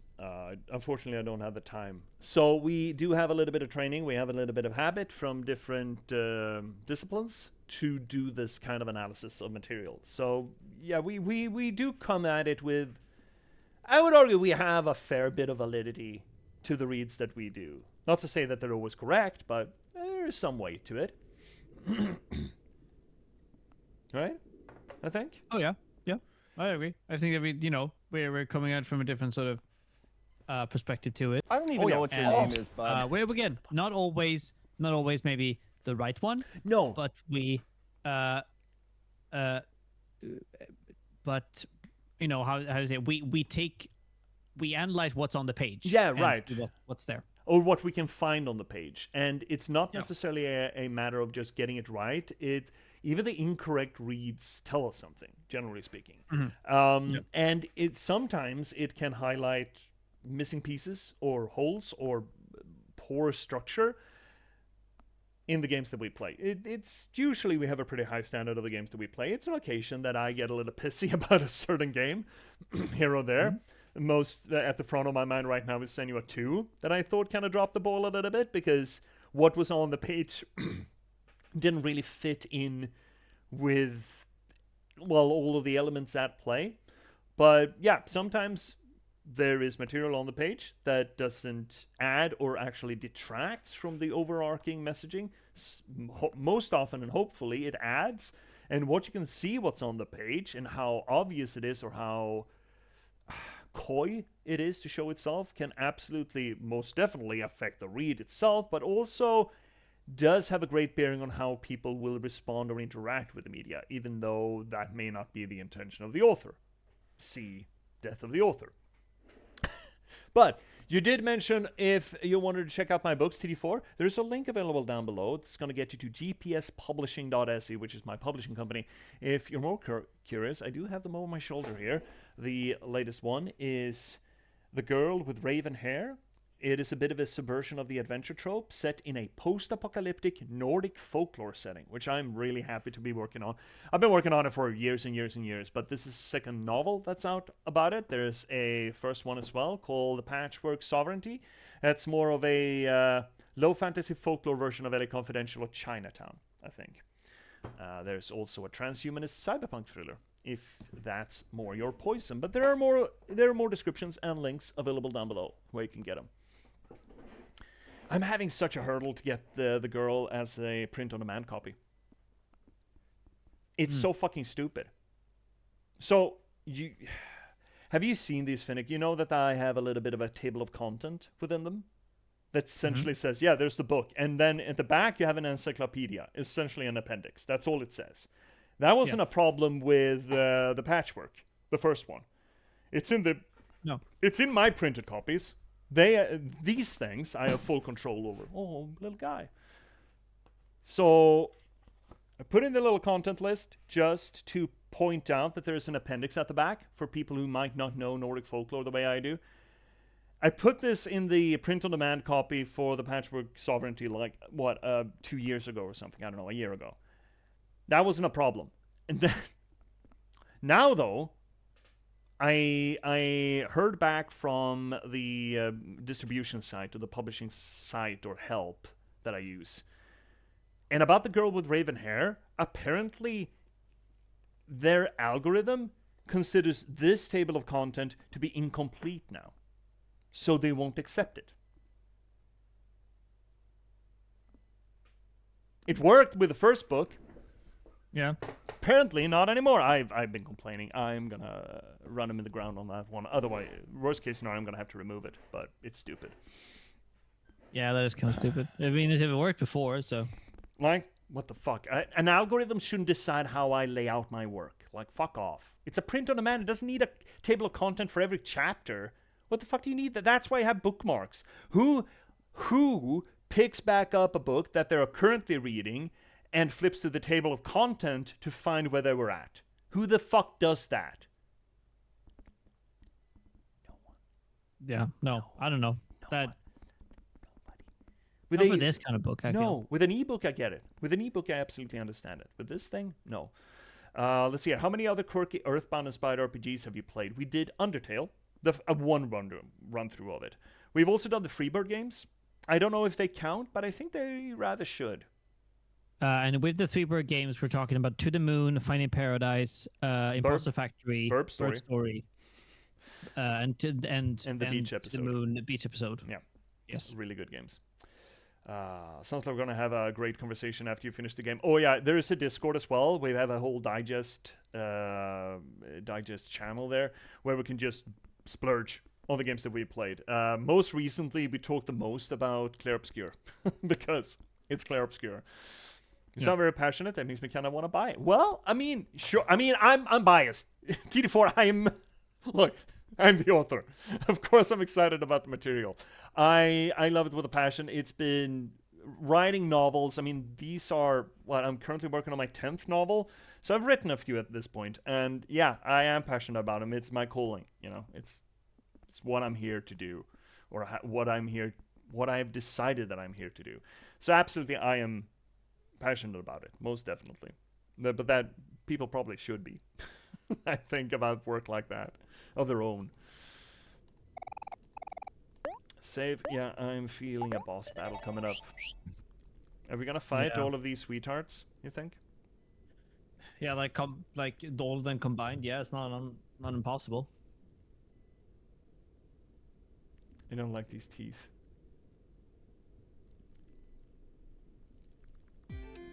So it's meant to look hostile, right? Stop right there. You can't leave just yet, doll.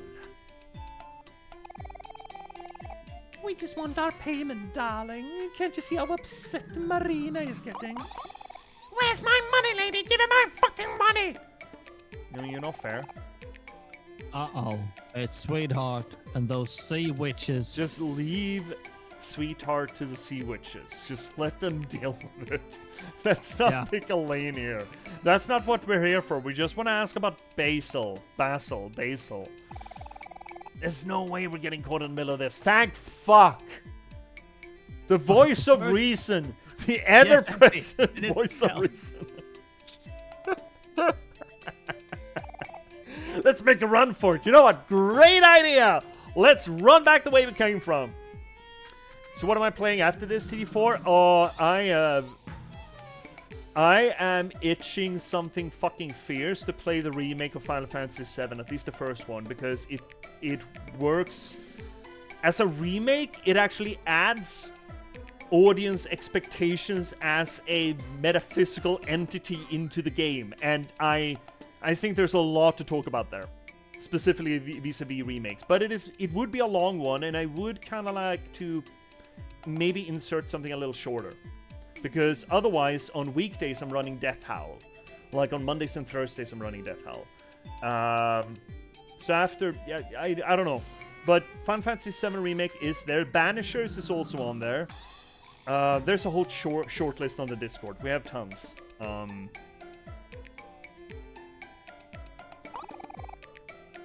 TLDR, I don't know. I suppose. Yeah. Stop right there. Stop where you are, children. I must correct you, as you are sorely mistaken. We are not witches, but followers of science! Science, science, science. Well, so were witches. Yeah. It's a common mistake, I'm afraid. Oh, Colleen. God damn it. Now here... Okay, right. Fuck. You know what? Right in the middle conversation. Sure, fine. Okay, first off, though, we need to do a little shouty-outy for Colleen Masters. Good buddy of the channel, currently playing Spider-Man. Spider-Man. Does whatever a spider can. Spider-Man. Spider-Man. Alright, what the fuck are we keying this to? I don't know. I don't know what I'm doing. I have no idea what we're doing here.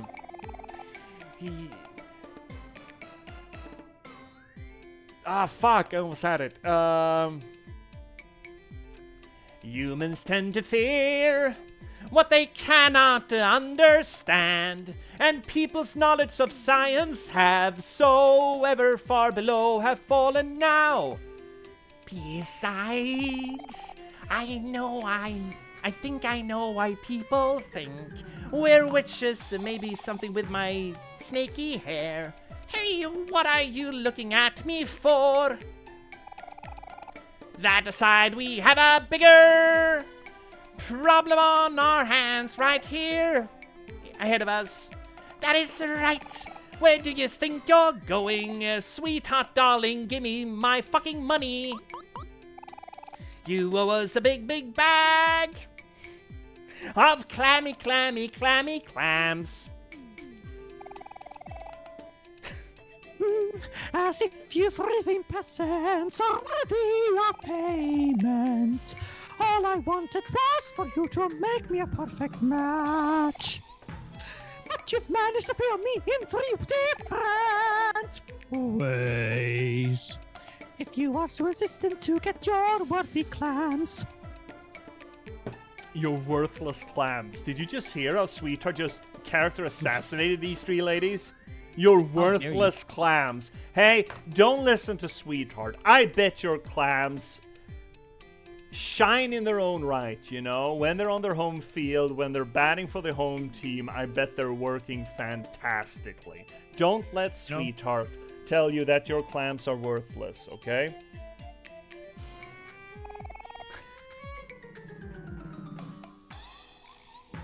Wait, what? Let these children cover the change. You can't just do that. You can't just say those people will pay and then run out and expect those people to pay. That doesn't work, That's right? not how this works. This is not a third date. There are 3 of them, though. Yeah. Should give. Where do you think you're going? Goddamn. Humphrey, close your maw and swallow her and poop her out in little pieces. Stop her, please now. Gobble, gobble. Oh.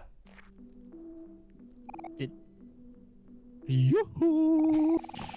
I am here to report that Sweetheart has been disposed of. Okay, so this is the... So imagine that you ate a bad burrito. Huh? And imagine that you had such knowledge of your own body that you could just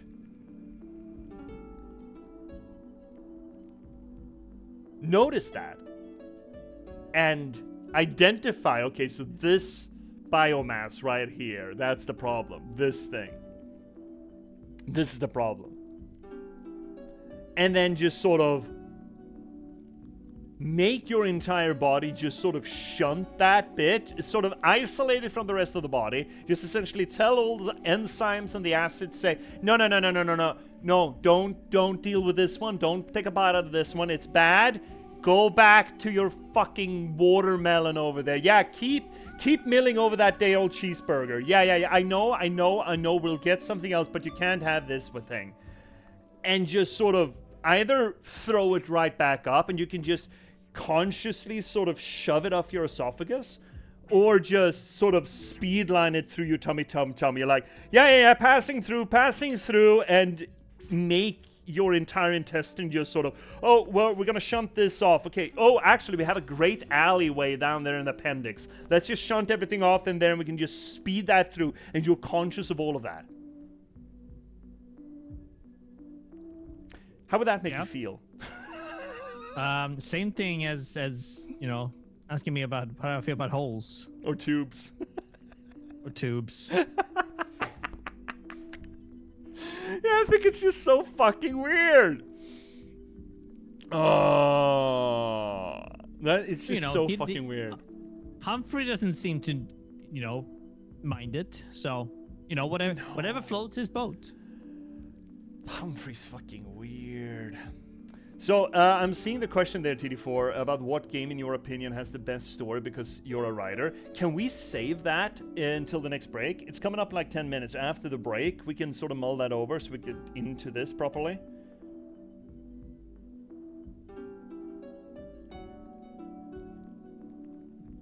Yeah.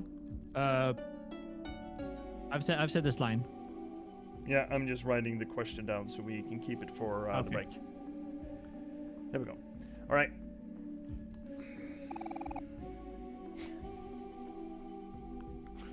It's a good thing you asked.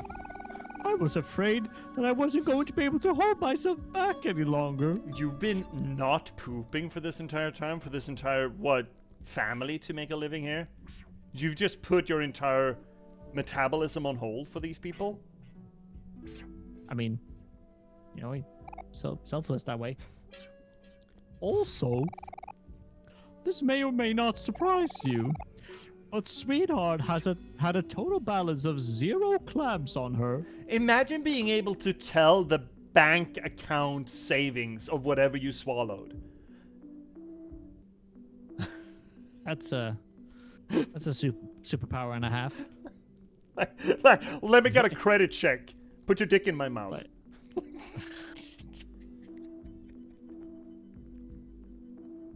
Yeah. Yeah, oh, that's weird.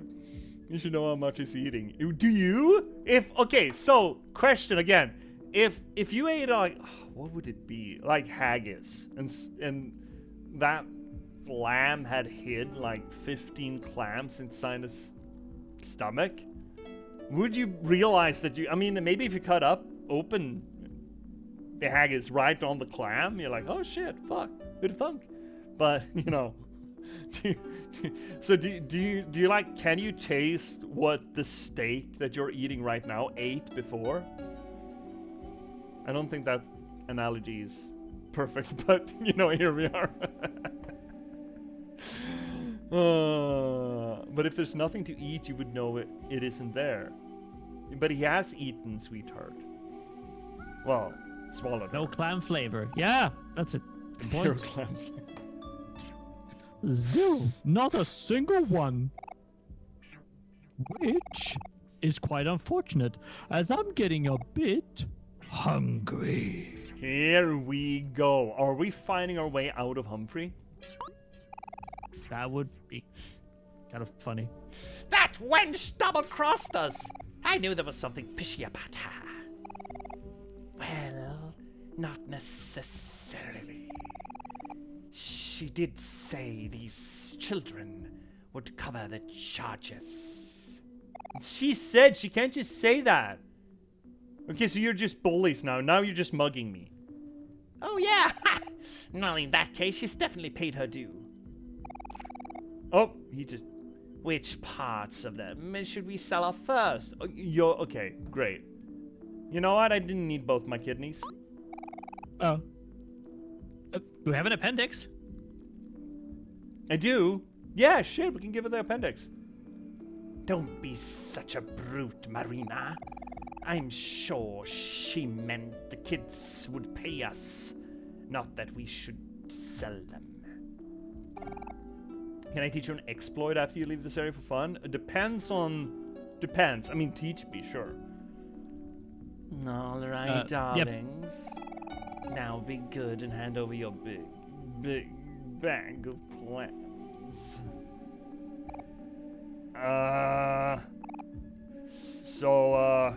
Yeah, about that. Just curious, how much does she owe you anyway? I don't fucking know. Well, let's see here. There's cancellation fee, initial fee, setup fee, inspection fee, service fee, cost of materials, warranty fee, disposal fee, shipping and handling, gratuity, cancellation fee, damages, late payment fee. So that brings us to the total charge to about a gazillion clams! So we actually don't have that much. A gazillion clams? What did the appendix even do? Nothing, TD4. Nothing. We don't have that kind of money. No. Shoot. Triple ellipses. It's been a lot of that. It's not as cool anymore.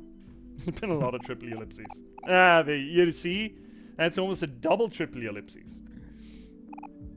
Well, that's just too bad. Humphrey, we're leaving. Seal the exits. Oh, the lever. And his anus just whoop. Okay. Tough luck, kids. You've walked into the wrong whale. Someone's gonna pay for all of this. I would say desperate times calls for desperate measures. Don't you agree, sisters? Ooh, this one is too pretty to sell, isn't he, Molly? Well, I like the quiet one. He would make a great pet. Is she coming on to us? Hey, we only have eyes for Aubrey, okay? Do we though? Oh, she has only eyes for us. She acts like people are walking into other whales. Like, yeah, there's like a whale just next door. I don't need to be in this whale. Yeah. Whales literally littering the place. Oh. Don't you touch him! So, okay, another little indication that there's, in make-believe, there's something between Aubrey and Sunny, which gives us a little hint that there might have been something back in the day. It's not now. But. Let us go now. We didn't do anything wrong. Oh, feisty. I think you'd like this one, Marina. Well, I guess selling just one will do. You know what? That's fine. That's fine. Hey! Let me go! You kids can't pay us in clams. You can pay us with your arms and legs. Kale! No! Oh!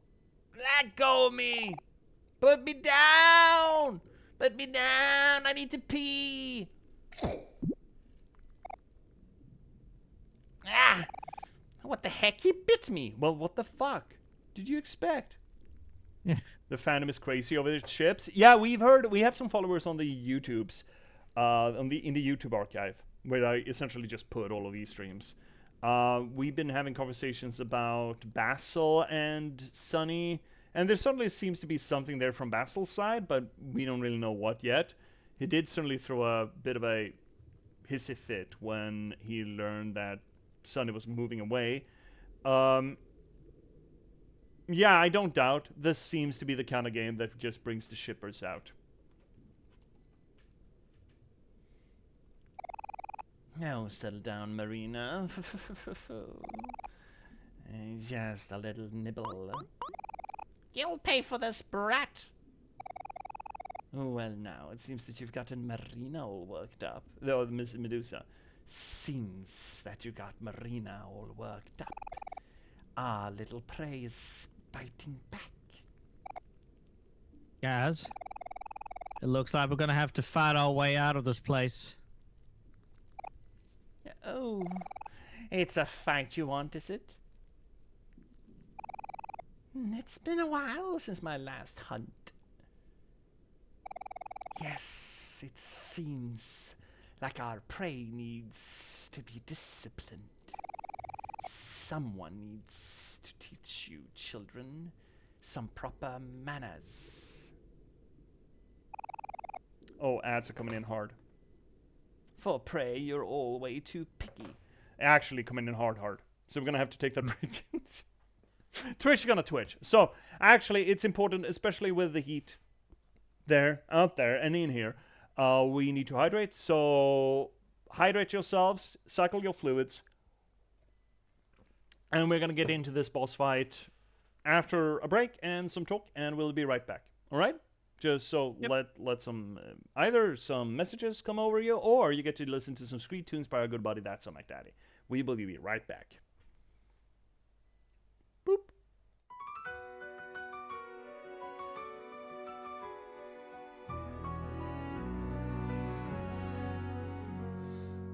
Welcome, viewers, take a seat. You never know who you'll meet. Stay a bit and have a read. Let J.P.S take the lead. Whether it's my books or one of my poems or games and story, you've come for glory. Let us dissect this plot. Let us discuss the protagonist. And if we can't cope with it, skida-ide bloskop it. And don't hold your breath, I'm just an organism. Let's talk postmodernism. Lindberg will be heard.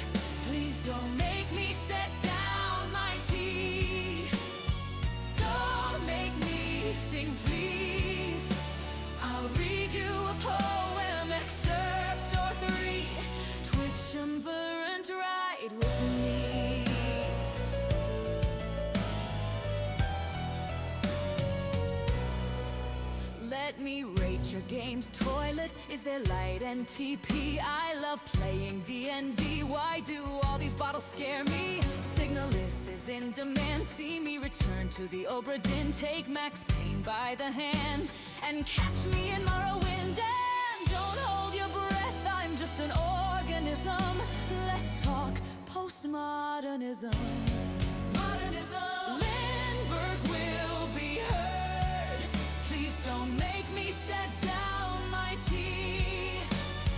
Don't make me sing, please. I'll read you a poem, an excerpt or three. This is the break song just for me.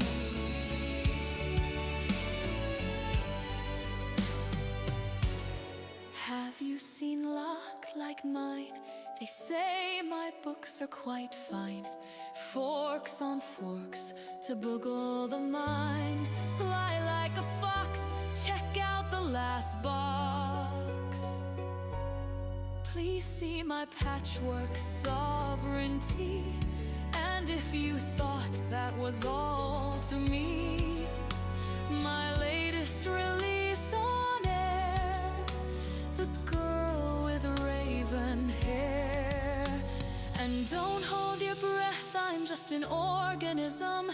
Let's talk postmodernism.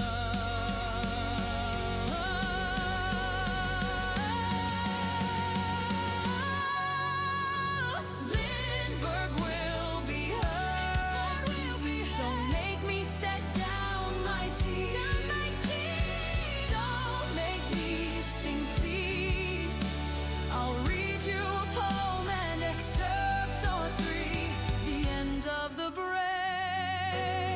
for me.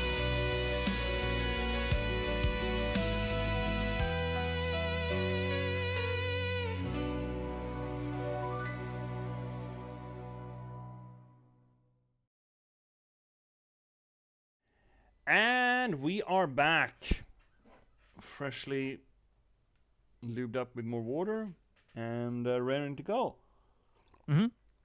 So, DD4, you had a question previously about what game has the best story as a writer, coming from a writing perspective. First off, okay, so let me be a little bit of a stinker and just say best story is, well, I mean, it's nigh on impossible to say, even with the things that you like. I'm not the kind of person who just makes lists, right? Like, that's important to them. I certainly don't have... I have games that I think more fondly of than others, for sure. Specifically in the regard of its writing and its storytelling. Yeah, but those two are not necessarily the same thing either. I mean, take a look at a thing like FromSoft that puts a lot of its storytelling in its environment instead of any text, as it were. There is text, a little bit of it, in item descriptions and some cutscenes, some dialogue, but it's not a lot. Most of it is from inference in the world as you progress and see it. Elden Ring is a great example of that. I think the Elden Ring story is just fantastic. I played it a little bit on the channel, couldn't get through all of it because Elden Ring is too fucking big. But I think we spent like half an hour just talking about a door and what that doorway inferred about the world building, the cosmology of the world. That's the kind of depth that you can get into with something like Elden Ring, for example. I know that I have a few golden standards that I look up to as far as game design and storytelling in a gaming medium. Not the oldest one, but the thing that I first thought was supposed to be some sort of a new benchmark from a narrative game experience? Yeah, sure. Was Witcher 3. Where you had exemplary human...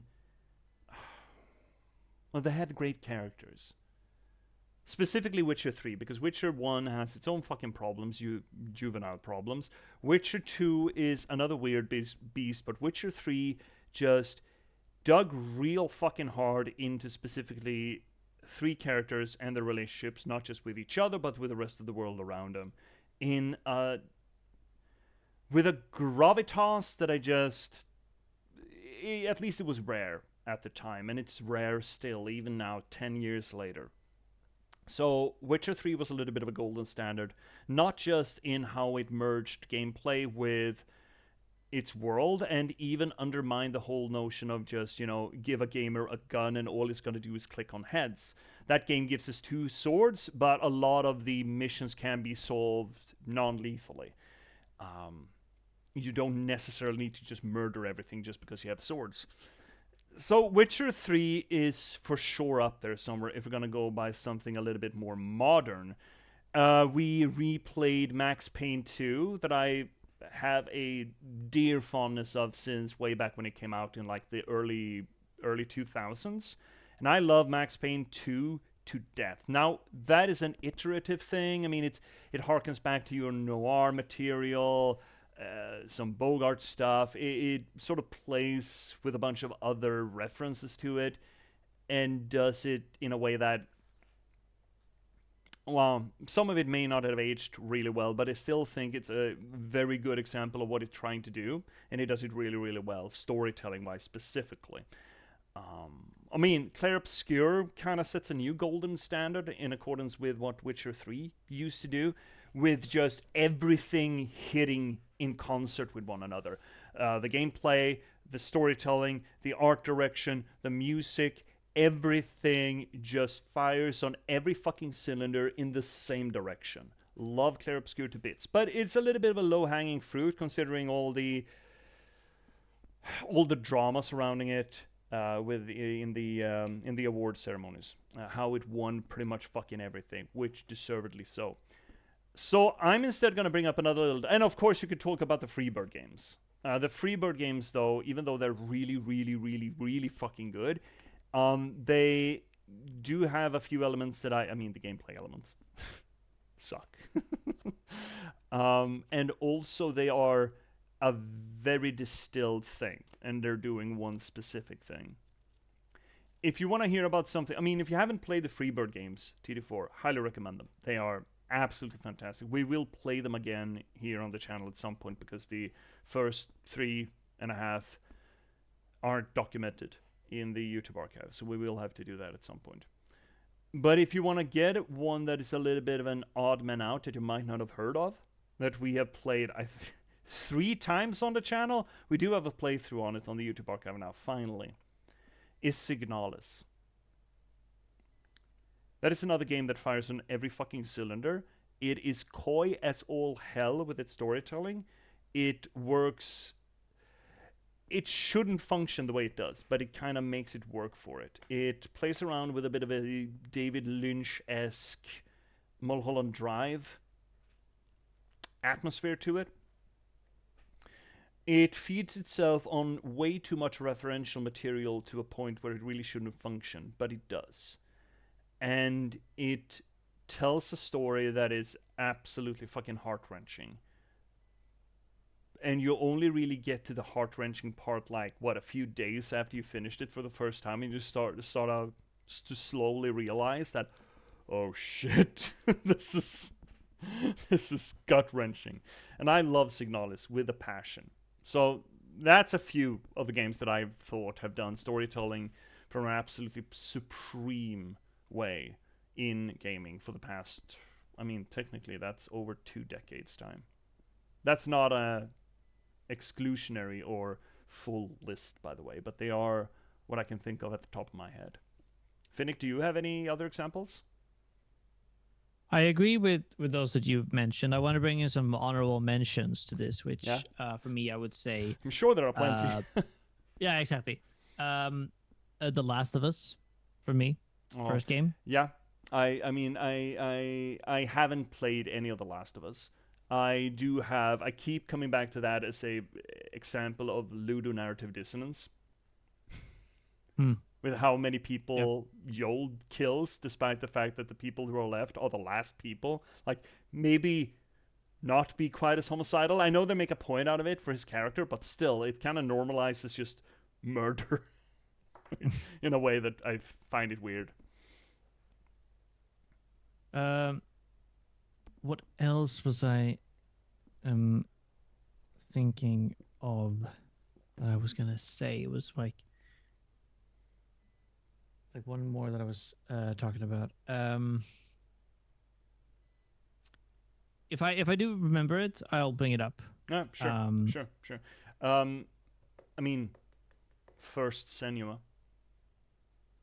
First Senua. That's another very Great. good example that just hits it out of the park in a way that I think no other media than gaming could do with the story that it wants to tell. It is a game, the first one, mind. It is a game that is making use of all the little bits of gaming that makes gaming special as far as the narrative media work goes, and just absolutely smashes it out the park. I was gonna say the God of War 2018. Which is the Ragnarok one? 16 No, the is one first like three. the Norse Saga, like the first game in the Norse Saga. Is that 18? Yeah, Yep. fuck, I should probably play that, probably. I started it, but I never finished it. It's the whole running around in the big I mean, Witcher 3 is still the same problem. That's not necessarily a knock I on mean, it. Claire Obscure did that. Yeah, too. yeah, it did. A lot less, though, than you might think. Yeah. It is more linear than you might believe in the beginning, but yeah. What you're saying in TD4, you firmly believe that RPG is the best way to give a story in a game. I would argue that. I don't think the RPG. I mean, first off, what kind of RPG? Are we talking about a Western or an Eastern RPG? Because they are very different things. Like a Western RPG, that's Skyrim. And Skyrim is not very good at telling a story because you're just a blank slate. And sure, you can tell stories with blank slates. I think it is really hard to tell a rewarding story without a main character as a character. Well, in that case, you're disregarding kind of all of the Zelda games. Kinda, yeah. I don't think they're great story games.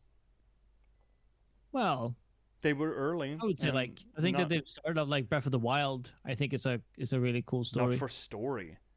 It's so much padding that the story is vague. And to be fair, the story is kind of the little story that exists, which is what 10 or 12 snapshots with memories attached, which is, if you compare that to the runtime of Breath of the Wild, it's what, less than 1% of the game. That does give more insight into the relationship between Link and Zelda than we've had in pretty much anything. So that's cool, but it's so little of the game. They're like, I was gonna say like the same kind of, when it comes to sort of memory, what's happened before and stuff like that. You could say that about Signalis. Well, Signalis has more of it though. It's more than 1%.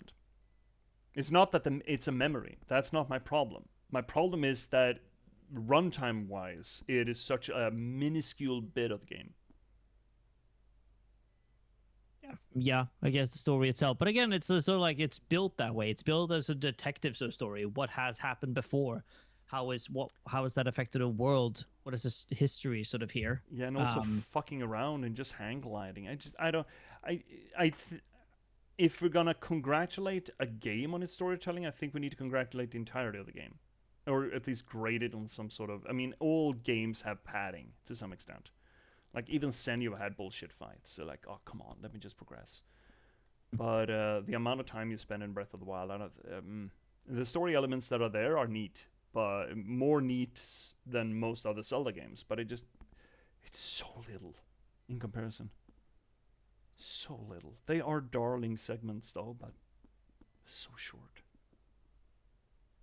I mean, in that case, well, like I think there are like other, like Skyward Swords, for example, has more of a piece of story in that case. If you want to compare them, never played it. Twilight Princess had a pretty good one. That had more story material. Yeah. But okay, maybe controversial take. I don't think Nintendo does story terribly well, generally speaking. That's not their strength. Their strength is whimsy and fun, and aesthetic. Generally speaking.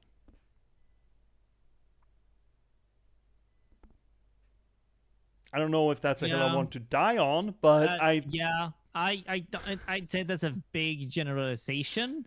it is. But I mean, we're talking mainline Nintendo franchises, right? Which is most of the things that comes out on a Nintendo. I just back in the day, sure, but in comparison to now, these days.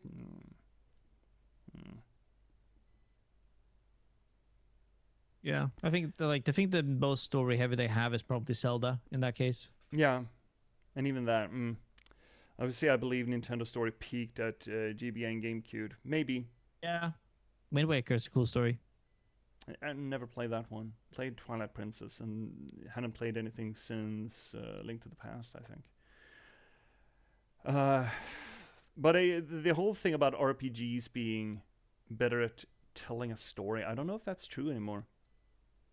Mother 3 Amazing Story. Never actually played any of the Mother or Earthbound games, which I understand is a big influence on OMORI here. Never actually played them. I think that back in the day, RPGs was where you turned for story. So, 20 years ago, or even older than that, I think you're right. And now we're talking about the Baldur's Gate era as well, like Baldur's Gate 2, Planescape Torment. That's a game that I want to play on the channel at some point. It's so fucking good. It's so well written. Holy fuck, there's some fucking Shakespearean material in there. And the good Shakespeare, not the tits and ass and stuff. But these days, I don't know if I agree with that. These days, we have, I mean, look at your average good walking simulator. Look at something like Edith Finch. I would argue that Edith Finch has a better, more concise story with a lot of depth. I mean, if you're looking at it for bang for buck, like how much game time there is, how much fiddle there is, or just gameplay, padding, and how much story weight, something like Edith Finch just throws pretty much any RPG out the window in that regard. Even something like Witcher 3, which I absolutely adore, and it's still an RPG. I think, again, it was true before, it was true back in the day. And I mean, I fell in love with this narratology of storytelling in games, the narratology of games with Final Fantasy VII myself. So I understand that knee-jerk reaction of associating RPGs with storytelling. Don't necessarily think that's true anymore, considering how many other gaming genres have great storytelling in them. Like, again, Signalis, for example, from a horror perspective. Soma, walking simulator. Soma. Oh, I didn't mention Soma. Oh. Soma. Hades. Hades. Well, yeah, there's a lot of padding, but yes. And conclusion-wise, it's weird. But take something like Stray Gods, the musical choose-your-own-adventure game. Yeah. It's good. So yeah, I don't know. I don't think RPGs have that unquestionable place anymore in gaming. Especially not since the walking simulator. That's essentially when it's good, it is just story, just about. The less padding, the better. We had a 20-minute conversation there. Do we want to just get into the fight? I want to have a You have funny it, thing yeah. happen. Just a quick Yep. funny thing happened. So my funny thing happened is actually not a thing that I have, that has something that funny that has happened. It's something that I want to happen. So, J.P.S. Mm-hmm. You are an author. You're a writer. So it's been said, yeah. Yeah, and you've written books. You've written short stories, Yeah. poetry. Yeah. We'll know this. Have you written any plays? No, I have written a manuscript that's supposed to be performed kind of like a movie now, but that's the first one, but no plays, no. Okay. In that case, I want to propose a bit of a, I guess, challenge, more of a sort of challenge for yourself thing, if you have the time, if you have the will. I'm not forcing you to do this. I'm just putting it out there. If you can, if you wanted to do it next week, 2 weeks after that, 3 weeks after that, to write a scene Dude, for a play on stage. No, not now. Just Not plain now. not now. Dude, I'm neck deep. I am 3 knuckle deep in my next novel, and I am rushing that thing. I will not write anything but that until it's done. I'm just telling you. That is my Then we prioritization. postpone that in that case. I'm sorry, buddy, but dude, I am Well, still then we panicking. postpone. That's fine. Again, Yeah, I said okay. if you have the time, if you have the will, and you don't, I then we don't. postpone it. I don't.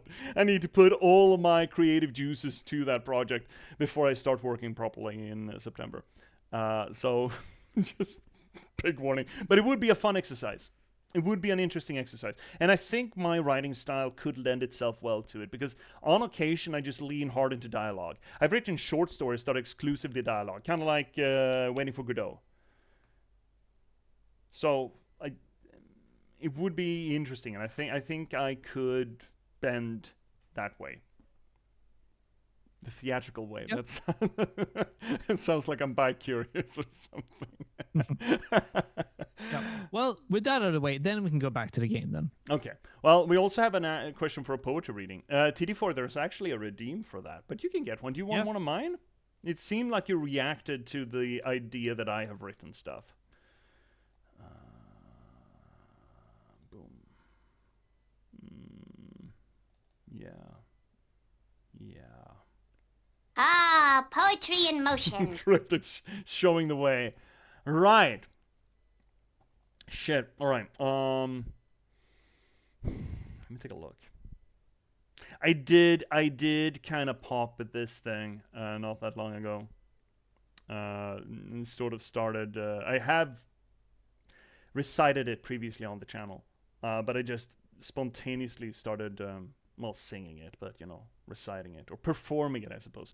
The other day, just standing in the shower, it just struck me, and I do like it. I'm not sure it's the best thing I've ever written, but it's a lot of fun. It's the Iron Maiden of Happiness. So let's swing over. This is safe, right? Yeah, it is safe. Boop, and we should also bring out the Discord is all. No, beep, up, yeah. Wait, is that the sound for the Discord, or do I not just have that there?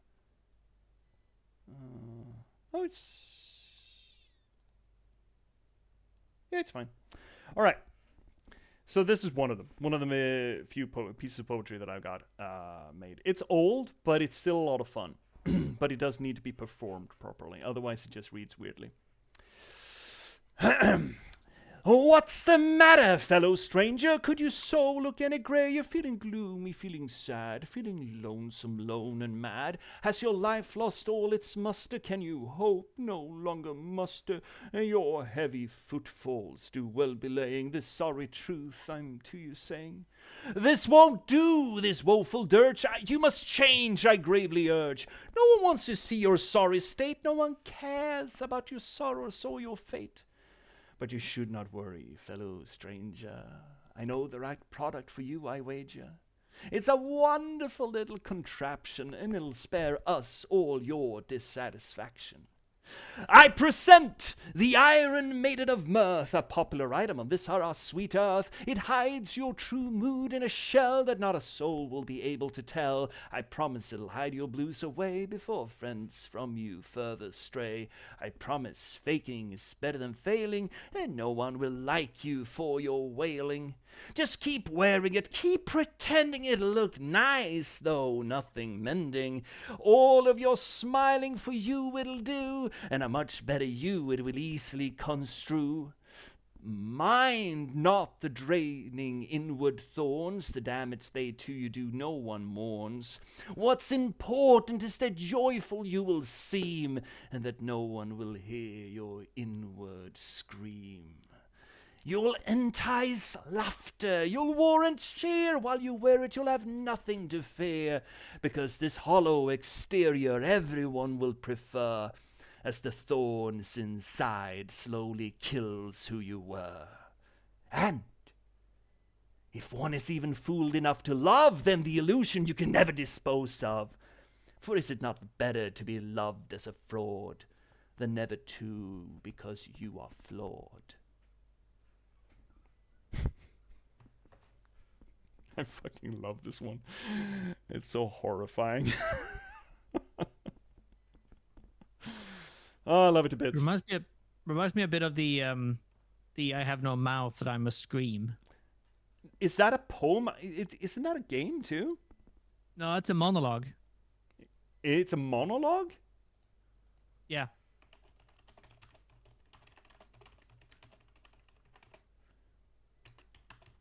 What's the game? There's a game that is so fucking close to that. Harlan Ellison. It's a... Is it? Yeah, it's probably a game too. Probably inspired by I the. thought it's a Harlan Ellison book. You know Oh, what? I thought it was a monologue. For later. I've heard it as a monologue. For later. It is a game too, right? But really old? Yeah, it's like Planescape Tournament material. Or old. It sounds like a Team Roman monologue. Prepare for trouble. Oh, fuck. Is it a good monologue, though? They're all good monologues. All right. We are at a point. It's a pretty good monologue, I would say.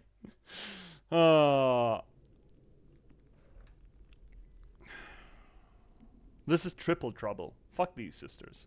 They can't just shunt a debt like this. This is unreasonable. So who are these three sisters supposed to represent, you think?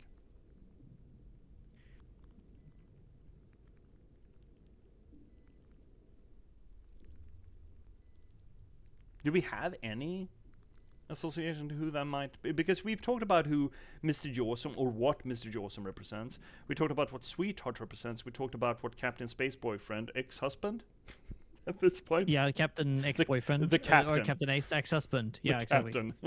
What Captain. they all represent, sort of. Yeah. These, I mean, it could be sort of... I'm thinking it is like there's any sort of siblings that we know about in town. Maybe some friends? Yeah. We have Aubrey's gang. Yeah. Yeah, it doesn't really fit. I don't know. It could fit with Mikhail's siblings. They had a little bit of a weird interaction, but it just there doesn't seem to be weight to such a connection, you know? Sisters of No, Fate, not mayhaps? yet. Oh, that's a good... actually, Snake. Oh, by the way, hi, Snake. Hi, buddy. Sisters of Fate. Yeah, the Norns. Three sisters. That is a classical trope. True. It's nothing about the note that screams fate. No. They're like all of for science. Yeah, but all of the whole three sisters thing is a strong, singular identificating factor. It could have the Furies, too. Yeah, but they are kinda... Aren't they like the Nega version? The Shadowverse version of the Fates, kinda? Like, whenever you've done bad, like, defied the fate, or your fate, the Furies just come down to you, fucker. I'm gonna give you such a hiding. Yeah, exactly. They might be, actually. I think at some point there was a link between the Fates and the Furies, but it's not a... It's a tenuous one that just they mentioned once or twice. They don't share a parentage. The Furies were made from the blood from Uranus's balls. Oh well, that's popular. And yeah, and the Furies are children of Nyx. Yeah, I don't know. You don't want to be sold. You don't want to be pets. You all should really learn your place. Well, whatever. That's fine with us. No boss fight. Oh shit. Are they about to take payment? Alternative payment? Are we about to be... are we about to get away with a speeding ticket? Or from a speeding ticket? How? I mean, sexual favors. The foo is kind of... Yeah. Let's see your snack. When you think of the Furies, I honestly just think of the Sandman show. I think the Furies, to me, other than Hades, which paint the Furies as actual personalities, I am... strongly associate, whenever I think of the Furies, I think of Stray Gods. If you're going to keep resisting, you leave us with no other choice. I'm afraid we'll just have to. turn you into chum instead. I was kind of fucking hoping they were just gonna turn around. Well, I guess I'm gonna have to let you go. Yeah, I would have fucking loved that.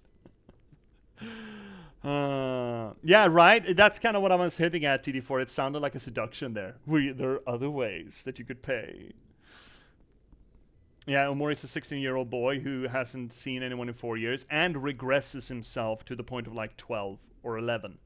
There's been a lot. We mentioned previously that a lot of his ideas of how like love, how conflict, how adulthood works is the notions that you would expect from a prepubescent child, and not nearing adulthood. You know. Oh shit! That went quick. Oh. Oh. Heck, hi, Medusa. Do you have cabbage on your head? That's tentacles. Oh shit. Tentacles, get away. This is very exciting.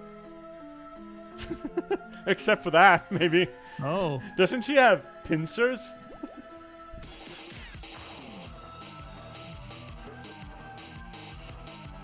What is this song? What is this the sign? Alright. So what do we have? We have Medusa is a little bit of a jellyfish thing. Oh, the Jello girl. We found her. We found the king. Huh? She's kind of jellyfish. And we talked about the jelly girl Oh, yeah. You're fetish right. previously. Yep. Oh, they three. No, slime girl. Oh, they're all slime girls. Great. Slime girls. Okay, yeah. They're Yep, all. there we go. Perfect. Not witches. Not sea witches. We need to fuck them up Okay. first. If the foe's angry. We need to do that first. So we piss them off, mock them, Mm-hmm. and then we also lower the defense. You're gonna piss them off momentarily. We'll cheer them up real quick. Just for now. Do we you know. safe with just a snack time on that? In case they just wham jammy us. No! We massage them so we get rid of their emotions. So first I piss them off. Very angry. Very angry. And then we fucking tank their attack. Didn't do too much damage though. That's 100. I mean, oh. Okay. That's while they're angry though. Yeah. Calm down. Great. And then we crash their defense. Great. We Good. survived. Everything is fine. Everything is absolutely fine. And then we could make them sad too. What level are you? Like 30, I think? Yeah, I think most of us are like 30. Some of us are like 29. Oh, look at that! We stare. We just look at them. Yeah. That's what you do to Oh. girls at the pub, right? You just look at them and all their stats just fall. And you are gonna be Maddie Batty, so you can start fucking bringing down the... Perfect level. Nice. But we do need to piss her off. You need to share a snack with Aubrey. Yep. Hopefully she doesn't die. Stare. Every girl feels uncomfortable. Uncomfortable. Yeah, I get that. Medusa threw a bottle. Medusa's Gas. Oh. Mori feels What's that depressed. That's fine. Aubrey's happy. Unfortunate. Oh Kel's no! sad. Fuck. Oh, That's sad. fine. No, it's fine. This is Zero kind of feels fine. sad. Okay. It's the headbutt. It's not going to be as cool. No. Level 30 perfect level. That's been a winning strategy. You don't think we're going to die anymore, TD4? Great. I retract my you're gonna die. Okay. Nice. That's Stab. Oh, she's got a lot of health though. good. Yeah. Like a lot. I want her angry. I want her Matty Batty. So let's annoy her again. I wish we could Let's try stop to so we annoy could again, start yeah. flexing and running and gunning instead. Actually, don't kind of need. We could share food with Aubrey just in case, but It's not a given that she's going to be attacked though. no. True.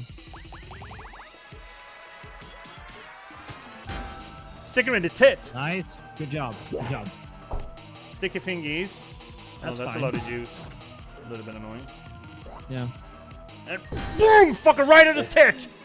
Right in the tit! That's a nice hit. Right in the Okay, tit! Right. in the- We need to juice up Omori. Yeah, I see it. It's fine.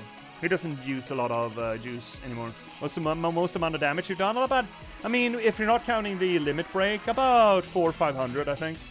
Yeah. Did you Stab stick him. something at one point? No. I think you're down like 500 or something. He's got Most. so much health though. Yeah. You need to unsand yourself. You know what?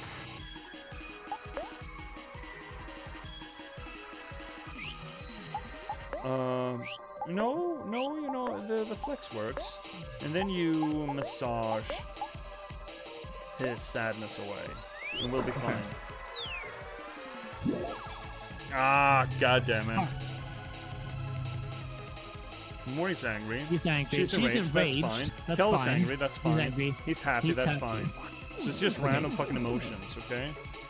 Yeah. Okay. Well, Stab at the that's tip. fine. And Boom! we have it. 2-2. Okay. Hump. You kids are more resilient than I expected. You know what that means? It's time to get serious. No, I'm having so much fun. Time girls became angrier? We can fix that, or can we?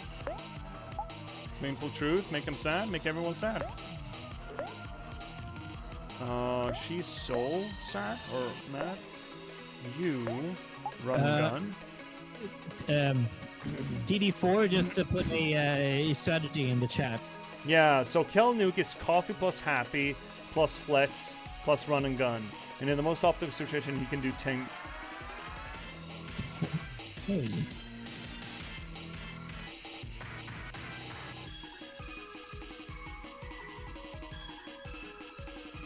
But still,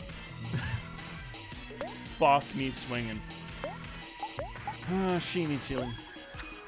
that is a winning strategy, all right. Are you slapping? Are you slapping, hero? Tentacles. I mean, he's still happy, so you know. Slappy. And now they're sad? Oh no, they're sad. Oh no. It's smash. So, do the enemies actually juice their juice for anything? Oh no. I mean, we're getting there as it is, right? Yeah. I We would can love still- if you juice him a little bit. Yeah. And you... I don't know, actually. Share. I mean, could with Aubrey. She's mad about Yeah. it. You can expect maybe 1.5 Yes. to 4k depending on your equips. Okay. Maybe have tried to speed boost them. Haven't tried the coffee though. Ah, fuck. Oh, that's other. That's fine. That's not that bad. We That's should have done fine, AoE yeah, heal that's though. fine. Yeah. Okay, so they're full health.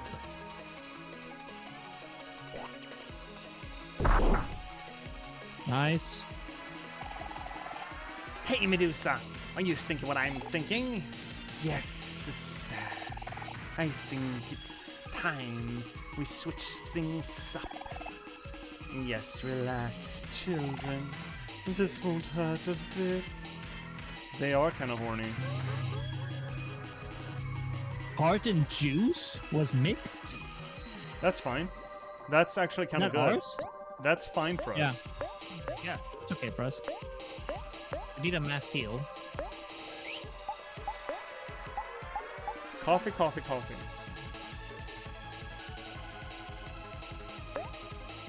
Let's try this. why Let's not? see what that does to us.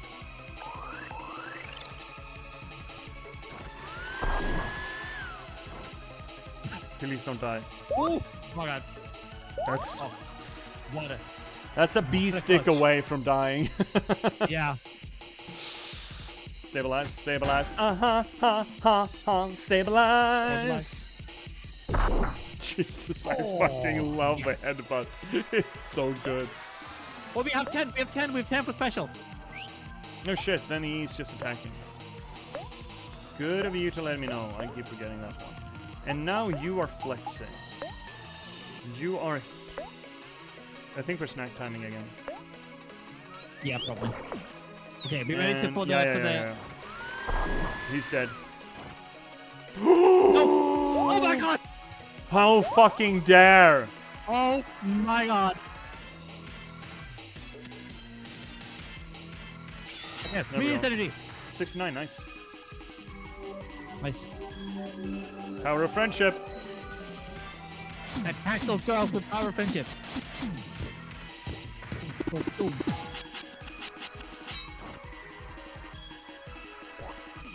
700. And 400. Nice. Oh fuck. Oh god, I love her attack. Well, that's bad. That's very bad. That's very bad. He's still at 1 health. Ow!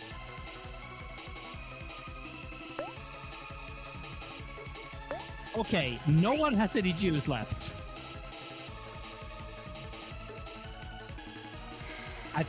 We might need an item here. Oh, we already changed to rule 34 though? What are you talking about? Do we have...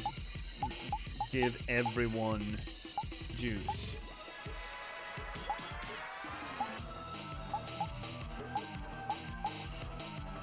A friends juice. 60 juice to all friends. Yeah. Do we do... But should we... we're not going to be able to do anything cool anyway. There we go. 80 juice to everyone.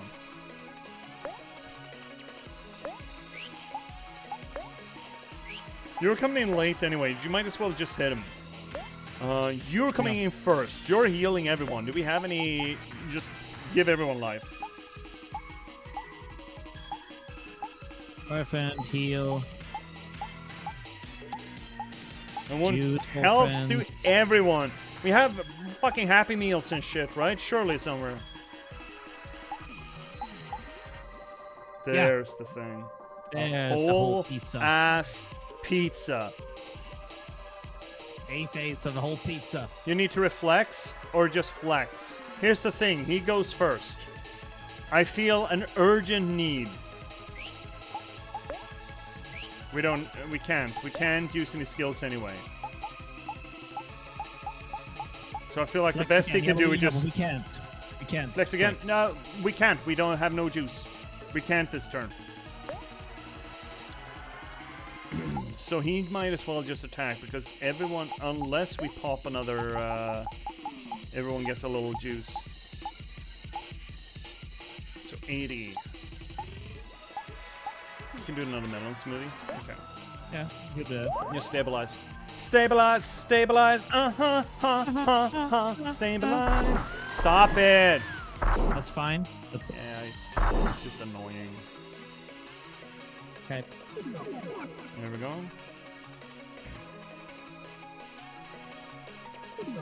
Yeah, that's more than it said it should have given us. Interesting. Oh well. Let's just Nice. Good hits. do a little more. Yeah, a little heart. And Yeah. a question mark.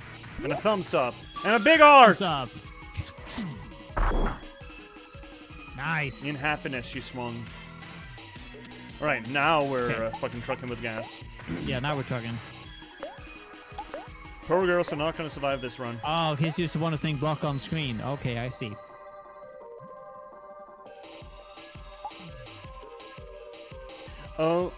Oh, right. Yeah, it killed all of our juice. All right, sorry. Yeah, dude, it's so fucking hard to know where you're supposed to put everything on the stream layout. We could try a run and gun without the flex. I mean, they don't have that much health left. So. No, exactly. We're not going to be able to... I don't think we got to get another turn out of this.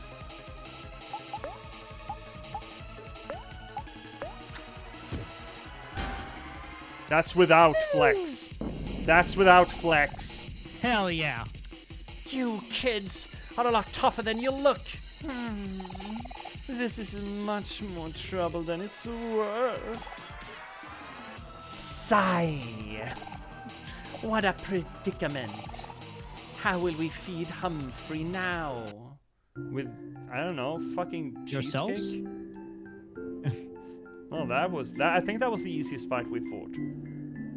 I just boss fight, yeah. Yeah. And without ecstatic and the enemy angry, yeah, that was a lot. OMORI 31, OMORI 31, kill 30, tickle. Probably gonna piss someone off. Well, great. We got it. Poor slime girls. Huff. Man, what's wrong with us? This fight should have been a piece of cake. Cheesecake. Huff. Forget hunting. I'm not cut out for this kind of nonsense anymore. I'm just, going to stick to research from now on. Well, dolls, it seems we are all past our prime. If only we were 200 years younger.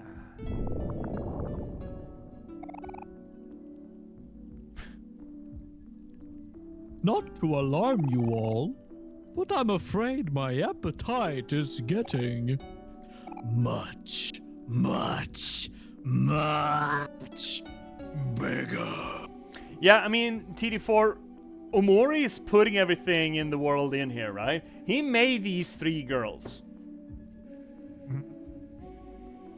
I'm not faulting him. I'm not blaming him. I'm not criticizing. We're not kink shaming. I'm not disagreeing with him. I'm just saying that he made them. Yep. Yeah, Humphrey, we got you. Molly, feed Humphrey some clams. I'm sure I fed him last time. Besides, I used up all my clams on software. Only the softest aware for the last job. I'm getting hungrier. Okay, fine then. How about you, Medusa?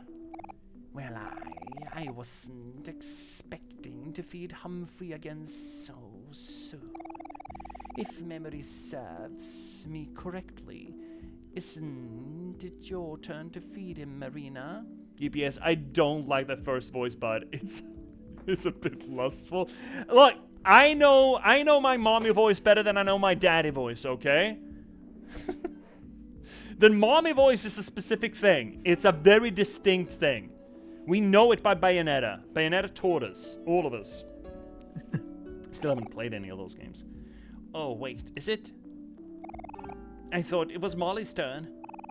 I'm pretty sure it was Medusa's turn this time. Fuck! Well. It seems you have all run into a bit of a pickle. Fuck you, Humphrey. I love Humphrey. Fuck you, Humphrey. Humphrey's new favorite character.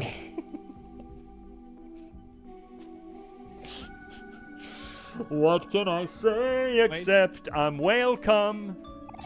What can I say except you're Humphrey? Wait, where is it? I'm gonna go Red Pine Jail here. There we go. Pine Jail. There we go. Pine Jail. If you can't feed me, I guess I just have to hate myself.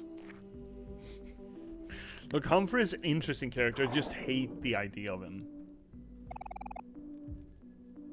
No, my cabbages.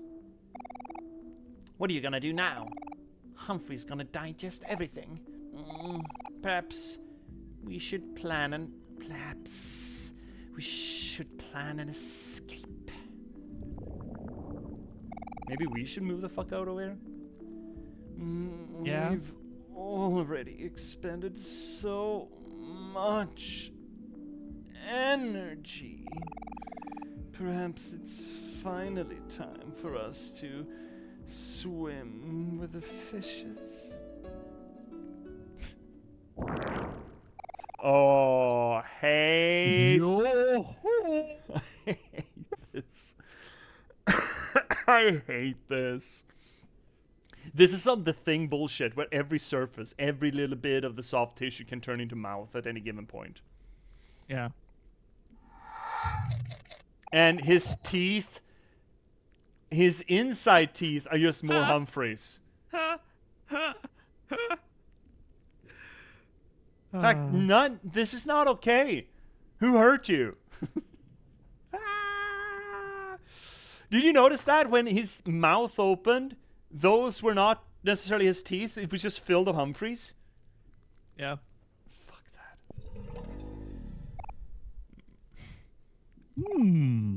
Seafood. Delicious. Fucking hate this.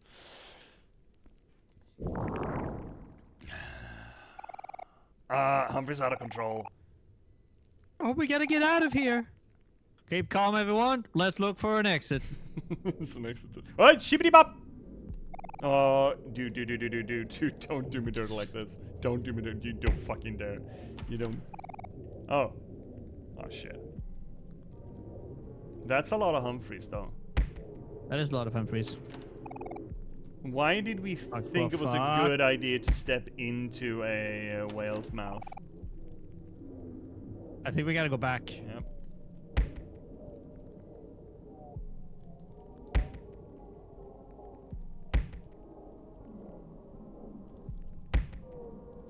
You should heal? Yeah, okay. We're doing pretty well, but yes, we should top off here a little bit. Yeah. If we find, let's see if we find some, yeah, but we should still heal. Wait, why can I not use this?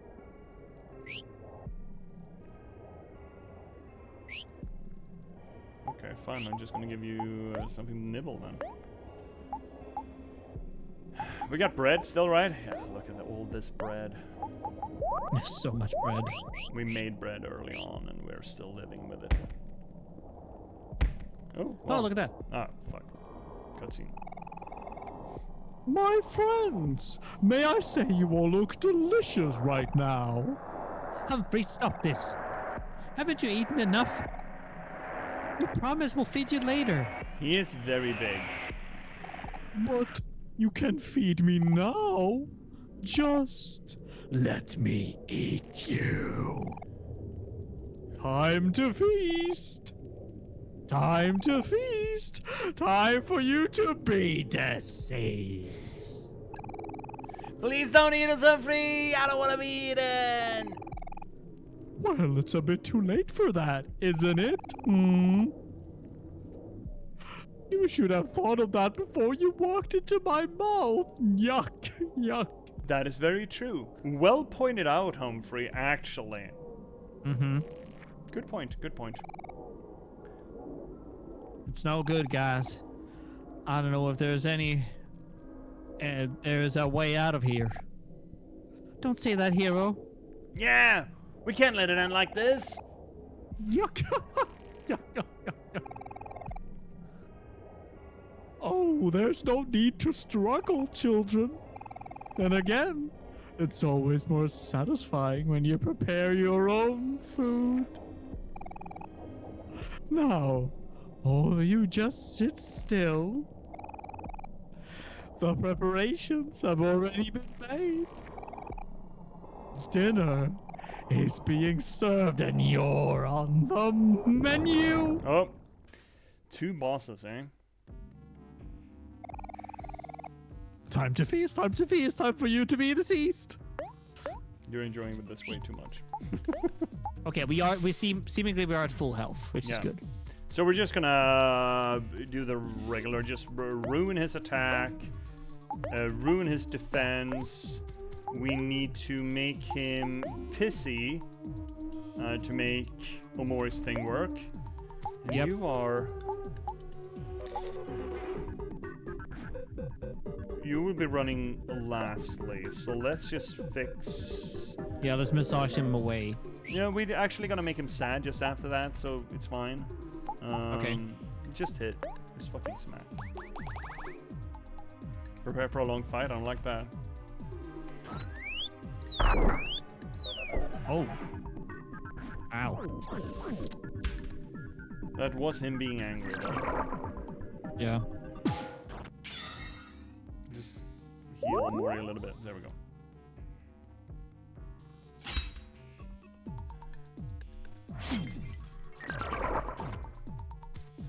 Okay, defense fell. Nice. Okay. Stare. Burn all of his stats away. You are... No! We are painful truthing him, so we make him sad. So we make him a little safer to deal with. I think I prefer him safer and hitting for less than some of our damage going to use. It feels just more survivable. I agree. At this point, we sort of see what we're dealing with as well. Yeah. So that's gonna make him sad, so we can make her angry. And then we can start doing the flex shit. Are we giving him... We should have given him coffee early on. Because I do want to try this. Yeah. Yeah, let's try. There we go.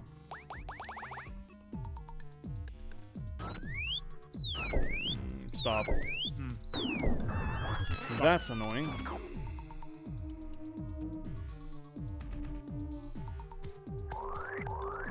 He's allowed to do that? Okay.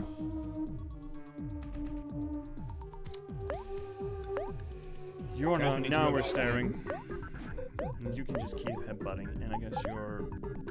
After this, I can hear your retrospective on all the characters. It's almost time for day one left. Yeah, it's also almost time for us to switch over to our evening segment. Homemade jam. There we go. Stare, just plummet everything. Feels uncomfortable. Speed fell. Defense fell.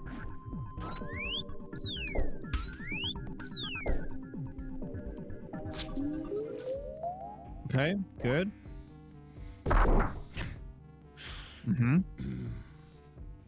We have 7 on the special attack as of yet, so...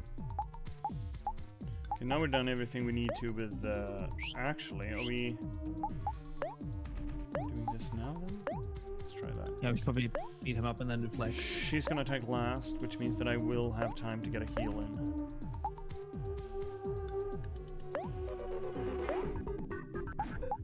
Are we doing an AoE heal? I think we kind of She's in danger of dying here, actually. Yeah, so probably we should do a heal on her. Actually, not do a headbutt this turn. Just smash. You're still gonna flex. And I'm thinking AoE heal. He spreads out his damage so fucking much. Yeah. When do you usually stream TD4? Generally, the schedule has been Monday, Thursday with my own material, with my own games. Stop doing that. With my own material. That has been Death Howl for the past bit. And then Omori is a Sunday stream. With my good buddy Finnick Twitch here with me. Alright. You're completely done for juice. Not optimal. We can fix that. Oh shit, that's a lot of health. Yep. I think we have one more until we get the the special attack.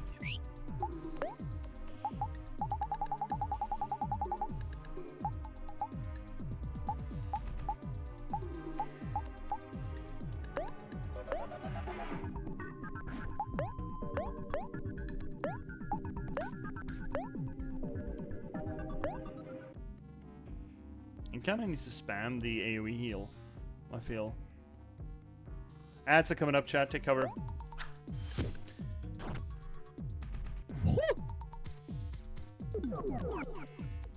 Well, that's a lot. That strategy seemed to be working. Holy shit. See you, TD4. You being a writer, I can hear much more in-depth opinions than what I'm used to. It's nice to talk. You're right. It's nice to talk about this shit. I enjoy it too. Thank you so much. Yeah, it's. I mean, I care deeply, almost perversely deeply about narratology and storytelling. You know, being in the trade.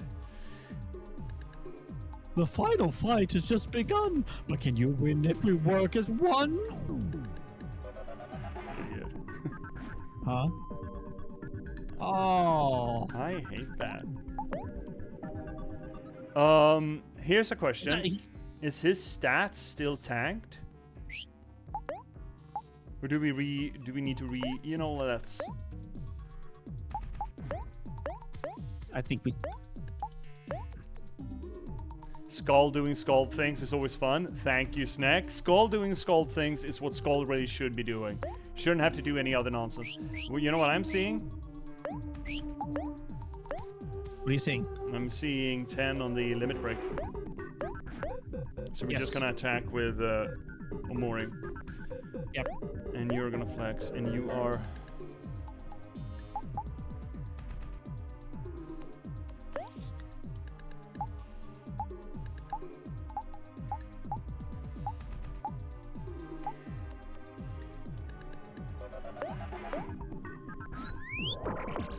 Yeah, we ready for it? Yeah, I'm ready. There we go. Yep. Friendship!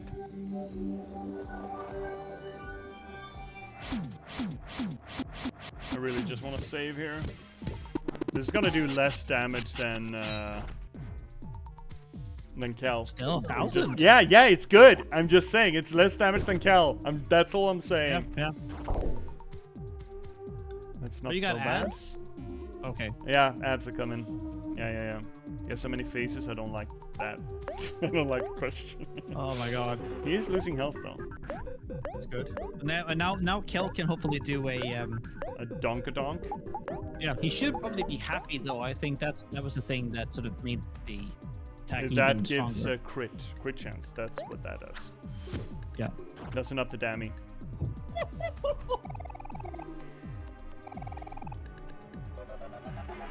Except kids falling off bikes. My maybe. Fuck, I could watch kids fall off bikes all day. I don't give a shit about you kids. Oh, thank you for the gift sub, Snack. Just a warning. It's about to get smelly. It's time for you all to get in my belly. Just sourced enough to be helpful. Well, you are very helpful, Snack. Yeah. Thank you so much for the gift sub. And congratulations, TDF. Aren't we already inside him? Oh. It's fine. Are we like even? Oh.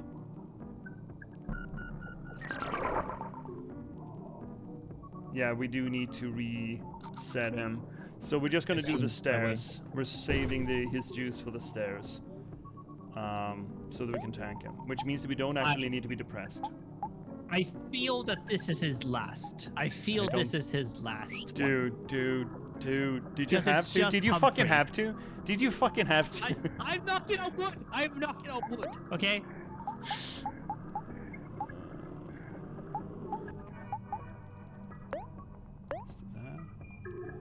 You're still angry, that's fine.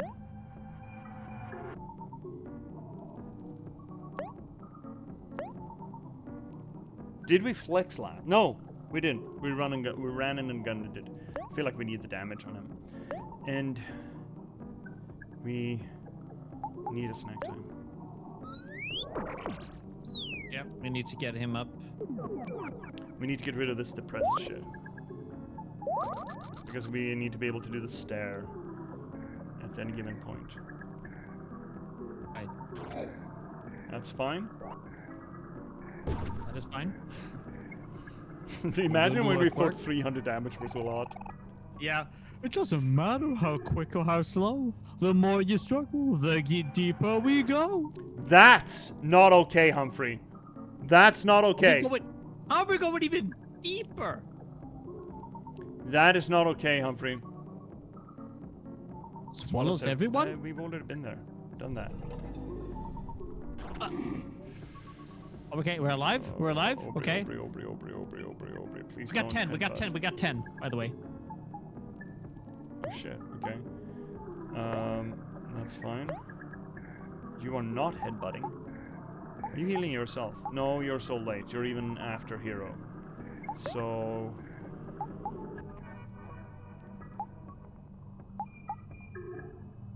Ooh, makes Aubrey and a friend happy.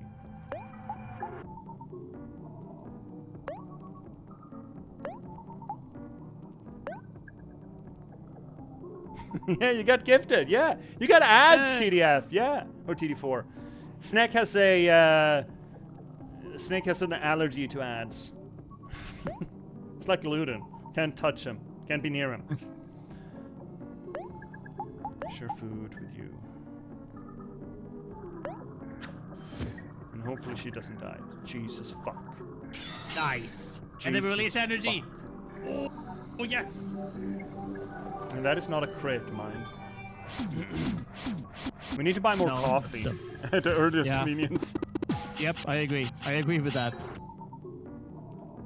Still pretty good damning. Pretty good damning.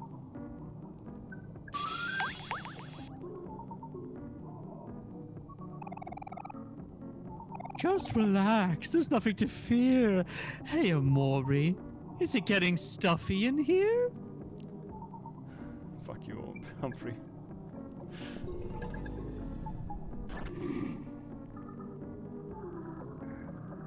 Okay. We're supposed to go through this tract, right?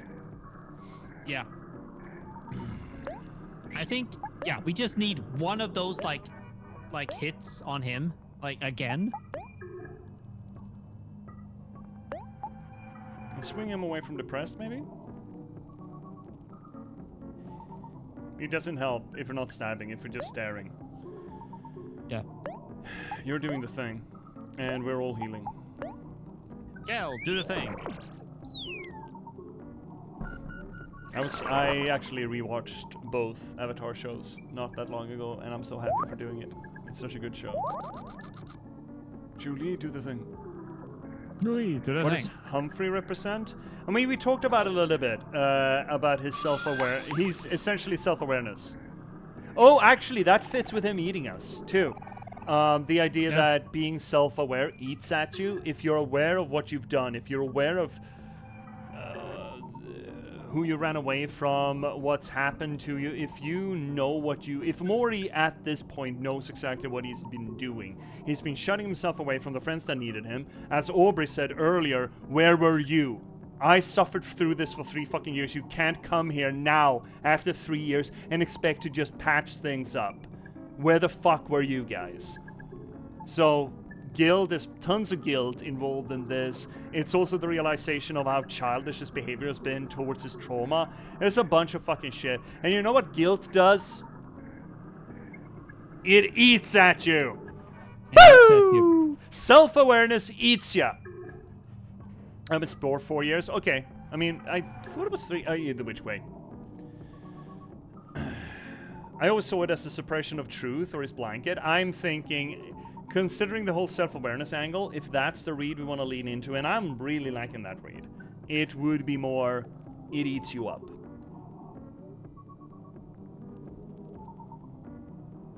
Okay, so that's everyone. Another one. You just... We're doing so much damage to him. He just cycles this. He doesn't even get a chance to attack. Okay, you're happy. Fun. Good for you. Okay, he's got a bit more health, I feel, with that.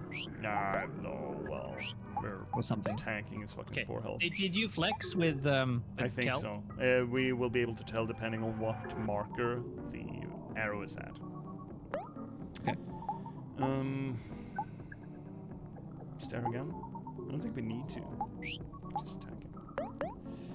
You? That's a great question. What are you doing? I mean, you don't kind of matter at this point, girl. Sorry to have to tell you this, but it doesn't matter what you do. Oh, wait, what? 600? Wait, who did 600? Did he lose coffee? Does coffee just last for a few turns? No, but did you flex? I thought I had, yeah.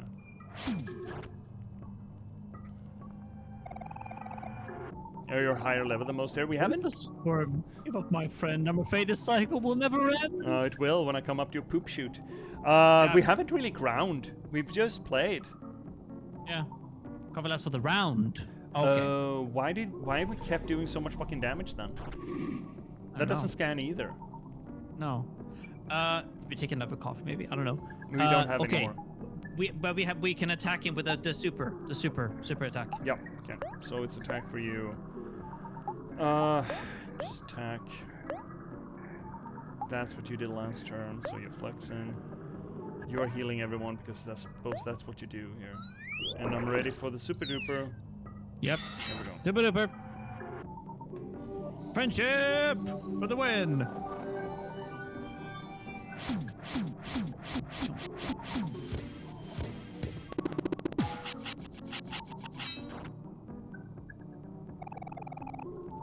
Feel free to struggle, because no matter what, you'll never be able to escape my gut. Wasn't that long a fight? Ah, fuck. It's no use. How will we get out of here if Umbra keeps swallowing us? Omori, I'm scared. Why did we get ourselves into this mess? You were looking for Basil. Don't worry, Aubrey, we'll get through this. We gotten out of plenty of sticky situations before. Yeah, we can't give up now. There's just gonna be a way out of here. Aren't they slowly forgetting Basil? Oh yeah. Yeah. They are. Yeah, they are. I don't like the eyes. I don't like that either. I don't like that either. Going somewhere? Are you high?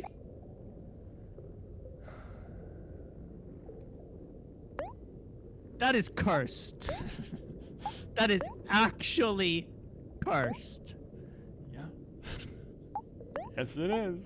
Yes, it is. Oh my god.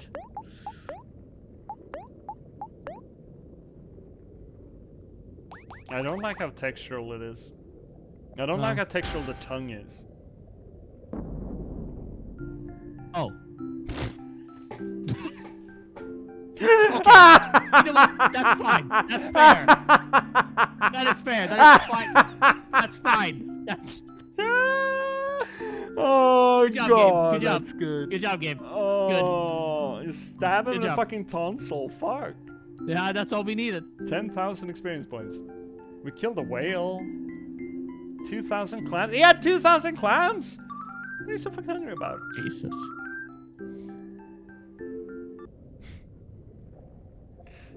Oh, he's sad now. Yeah, poop is out. Or vomit is up? Or burp buzz out, yeah. Does that mean we come out of the blowhole? This is so fucking stupid. I love this. Okay. Oh my god. Is that gonna be how many times he ate us? Yeah, well, I don't know. I don't think they actually did it. Oh my god. Out of blowhole, yeah. W! And W. Ugh. Rough. Well, that didn't go down smoothly at all. Suddenly, I feel so sleepy. I think I'll just take a short nap. Do you know how sperm whales sleep? No? I love the fact that you're stealing yourself. You're like, no. Like, putting on armor. You know, so sperm whales, when they sleep, they float kind of at surface level, not a little bit under the surface of the water. But they don't just float around like, you know, steady fish. They float with their nose up. They just hang on by the suspension of their, sperm ballast kind of thing. So they're just drifting around like fucking pontoons, hanging around in the water like this. It looks so fucking weird. It's like a sperm whale pod, and there's like, what, 20 of them just hanging from the surface of the ocean. Downward. Fun thing, back in the day when, it still happens to this day, I don't doubt, but considering the weight of ships today, the ships don't feel it. But back in the day when you had whaling ships, just your galleons and your brigs and, your big sail ships, and they were running at night, they were just, coasting on because the wind just dragged them. Those fuckers can get up to quite a bit of speed when they actually have some headwind. It's not... We don't know what happened. No, I don't think nobody knows what happened, but there's plenty of reports when they're just in the dead of night, they just out in the middle of the fucking ocean, and they just hit a bump to the point where the boat just goes boom, just essentially gets air. My theory is that they hit a sperm whale sleeping in the nose. Probably. Yep. How long do you plan to stream? We are just hitting up the next save spot because we have another little thing to finish up our Sunday streams on. I bet you're gonna have an experience, TDF. Hang around. But we're just hitting up the next save spot. What is pleb?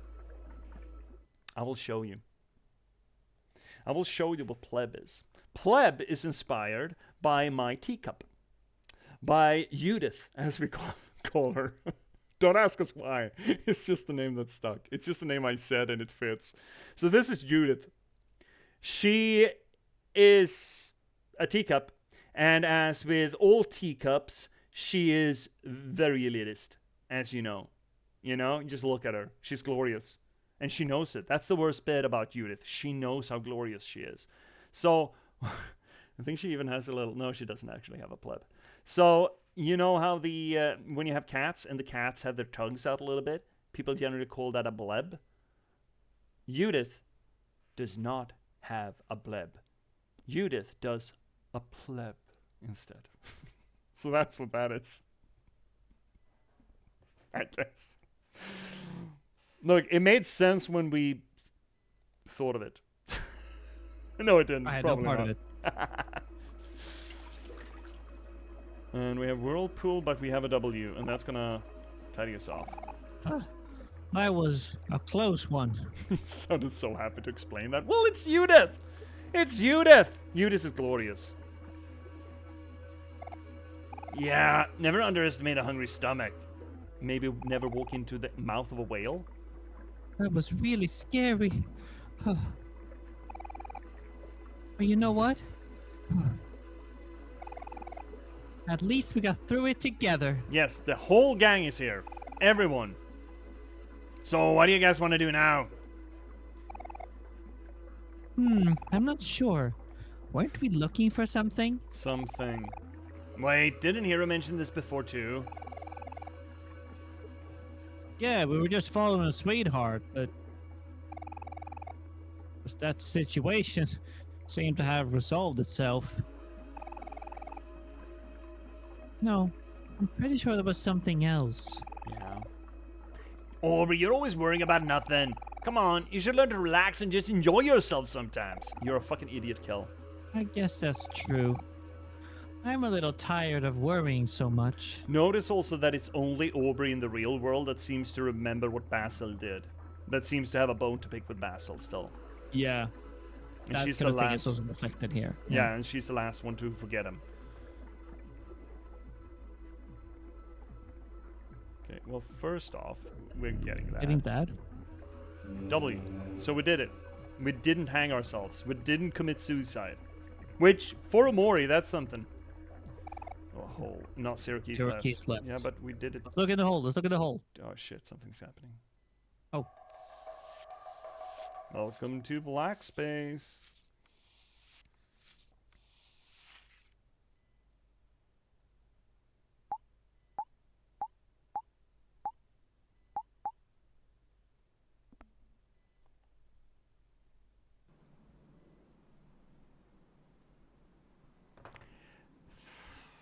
We're never gonna get to the other thing. No. I feel like we're not. This is oh, Oh, that's Basil's house.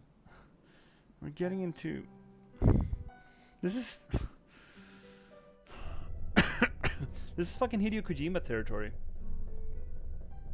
How long did it take to solve the hangman? I mean, a few streams ago. Got it. Okay.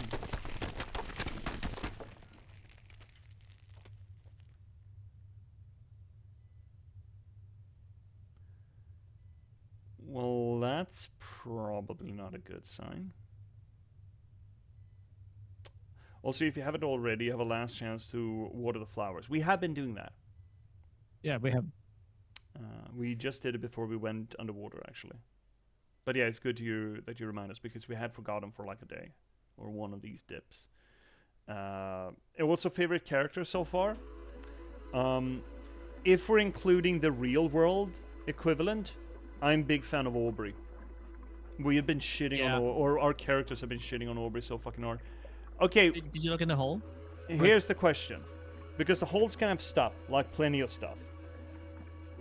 Hey, chat. Here's your moment to shine there. Hey, chat. We don't want to miss a thing, but we also want to save spot as soon as possible. Is the whirlpool the main quest line, and is the hole just a little quickie? Oh, we've expanded so much in the manga. Of course there's a fucking manga. I know there was a manga. Are we jumping? I might read that. Are we jumping in the black hole first before the whirlpool? Essentially, that's mean, the question. Can you jump in the black hole? Is that like just a thing you can look into? Sometimes we jump into them. Whirlpool story. Whirlpool story. There's a hole here. Go into the hole. Oh, okay.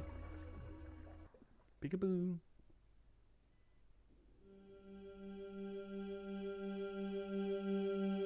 This feels like a lot. What did we do? My fucking god. I just want to save the game. Just let me save the game. You're cutting down a tree with fruit on it. Stay away. You are not my son.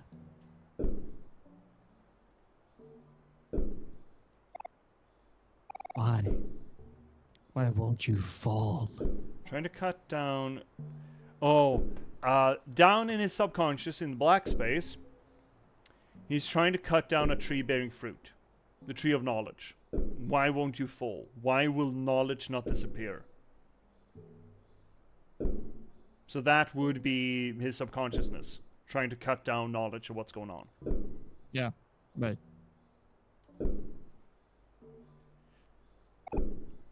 Why won't you fall? Why? Why won't you fall? Why? Why won't you fall? Here, what? There's nothing else here?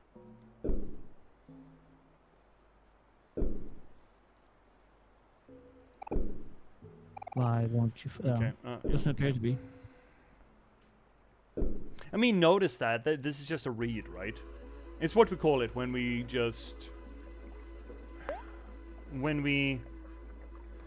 So there are stages to when you do a literary analysis. The first is just a close read, and that is essentially just reading what's on the page. Then you can extend that into either a structuralist analysis that goes into picking apart and connecting similes and symbols and analogies and symbolism and all that shit, and you essentially get into the weeds of Levi-Strauss and everything from semiotics to just culture and pop culture and referential structure, and it's a whole fucking thing.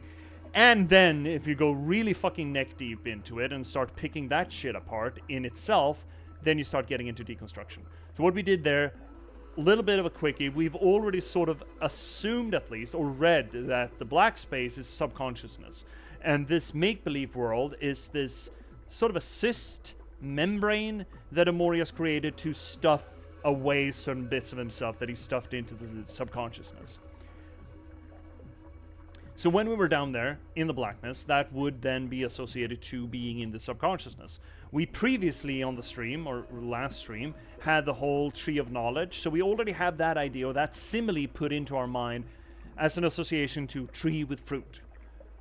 And we had that in the make-believe. We ate from the tree, we ate the fruit from the tree of knowledge, so we learned who we were, what we've done, or hypothetically imbibed that knowledge, at least. We haven't really seen a reflection from OMORI, but he's a bit of a fucking board, right? He's a fucking plank of wood. So maybe he wouldn't.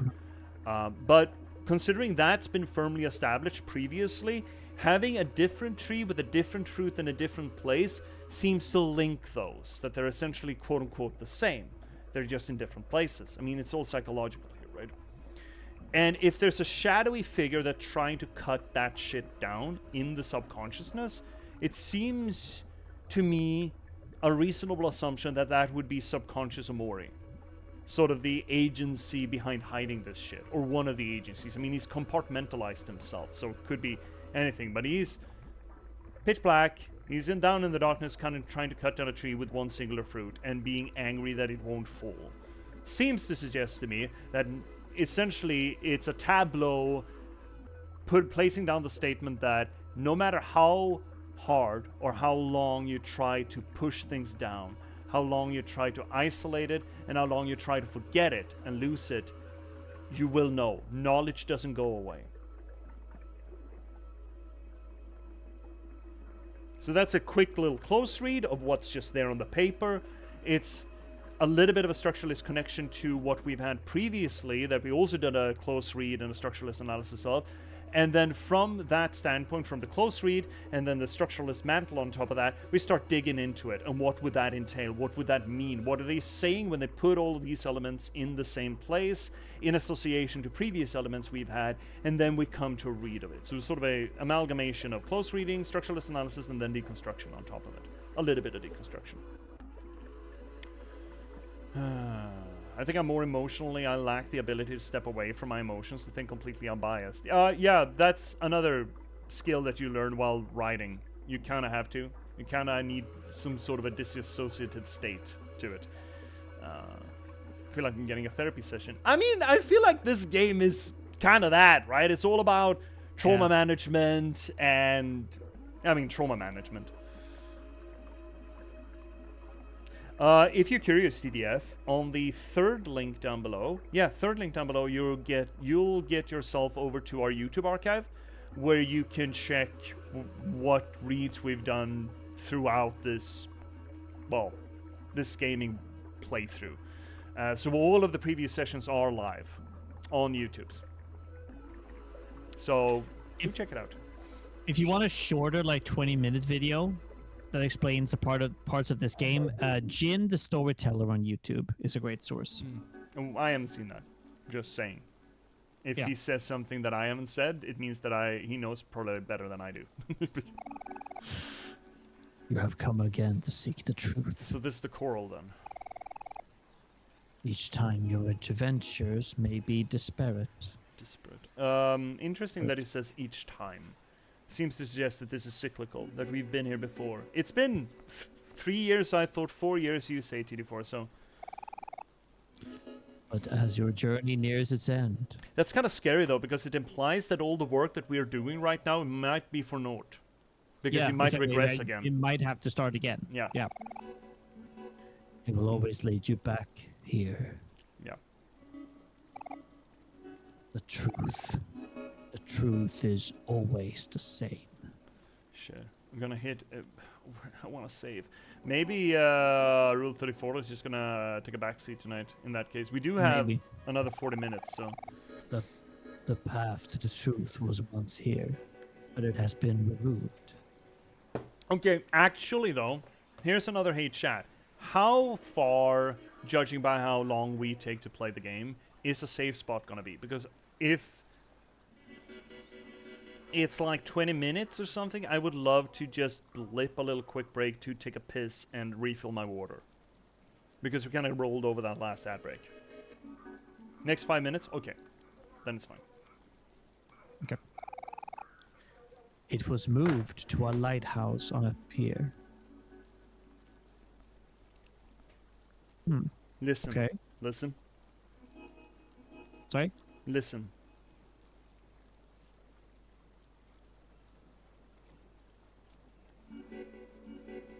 Where were you? Are you gonna come back? Come back to me. Come back. Come on. What do you mean, come back? There was sound bites. Oh. Come on, buddy. I heard sing...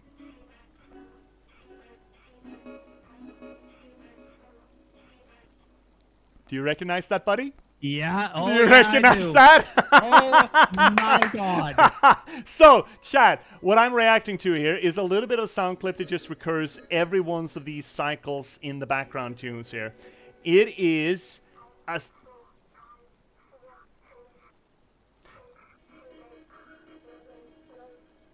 It is a sound that me and Finnick both have built up a visceral association to through playing Signalis. This is not necessarily a reference to Signalis. It is not necessarily taken from Signalis. This is the sound of number stations. Number stations is a still recurring, it's not a phenomenon, but during the Second World War and more so during the Cold War, both the US and the Ruskies and a bunch of other fucking agencies as well set up kind of automated radio stations that broadcasted repeating messages, usually in code. Not all of that code was a woman reading numbers, but the most famous ones kind of were. Essentially, 3, 2, 4, 6, and then usually a little musical jingle on top of that. It sounds creepy as fuck, especially if you've seen the Banshee chapters, great horror movie, or played Signalis. Signalis just milks that shit for all it's worth. And here we have it. We have a number station. What does that say? Well, this is a message. It would seem to suggest. But it's kind of redundant considering we're getting it anyway from just text boxes, right? Mm-hmm. But it's also an automated message. That's the thing that the number station is. It is not someone talking to you. It's something someone has recorded and just keeps on a loop. So it seems like something is sort of trying to transmit something to OMORI here. Something that has been established a long time ago. Yeah. Cool. Right. Sorry. I just heard that and we... I need to... Yeah, no. Like I thought there was something like first something wrong with my mic. No. Oh, God, that's cool. All right. Carry on. Oh, that's nice. It was moved to a lighthouse in a pier. Then to a library banished deep underground. These are all places we've been when we have had like fugue states here, right? And after that to an old barn on a distant planet. And this time it'll be in the heart of a vast forest. Which is kind of what we saw with Basil's house, right, hypothetically.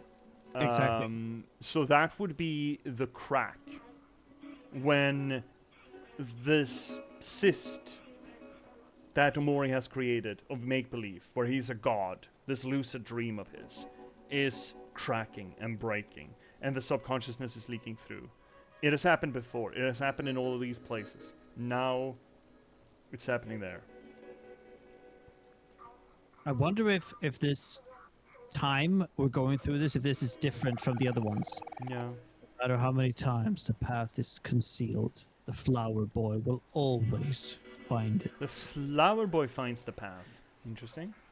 So every time we do this, every time the path is concealed, or every time this sort of changes, the flower boy will always find it. Curious.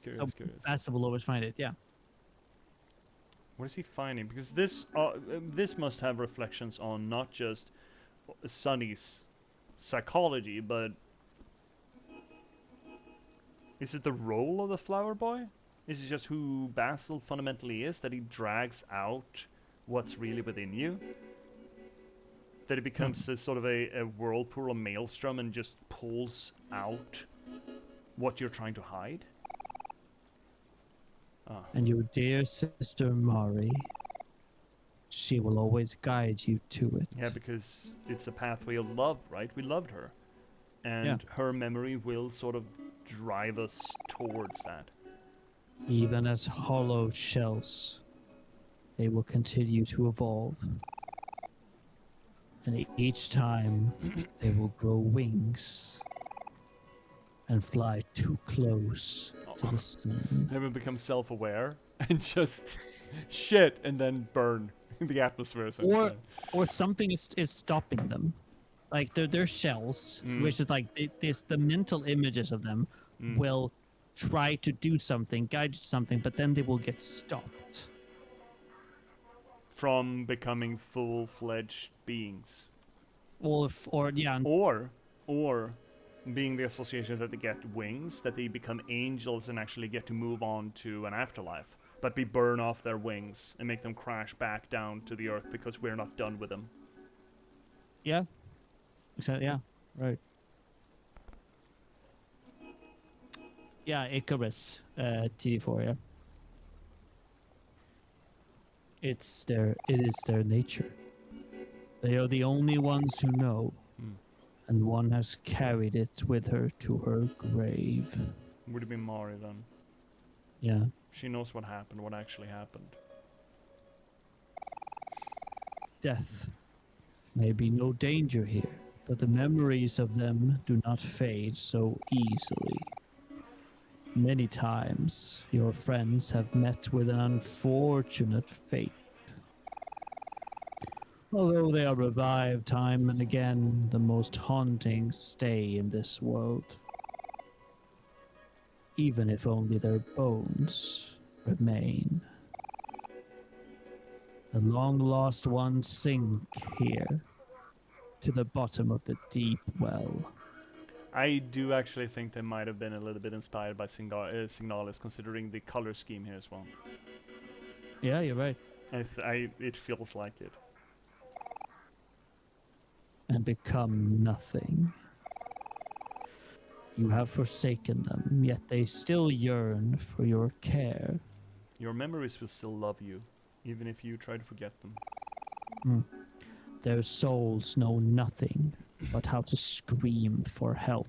That's a fun image. The idea that the things that you are the most ashamed of, like, all of the parts that are you love you, even the parts of you that you hate, the memories that you hate, that you feel ashamed of or you feel guilty about, then you try to shunt away.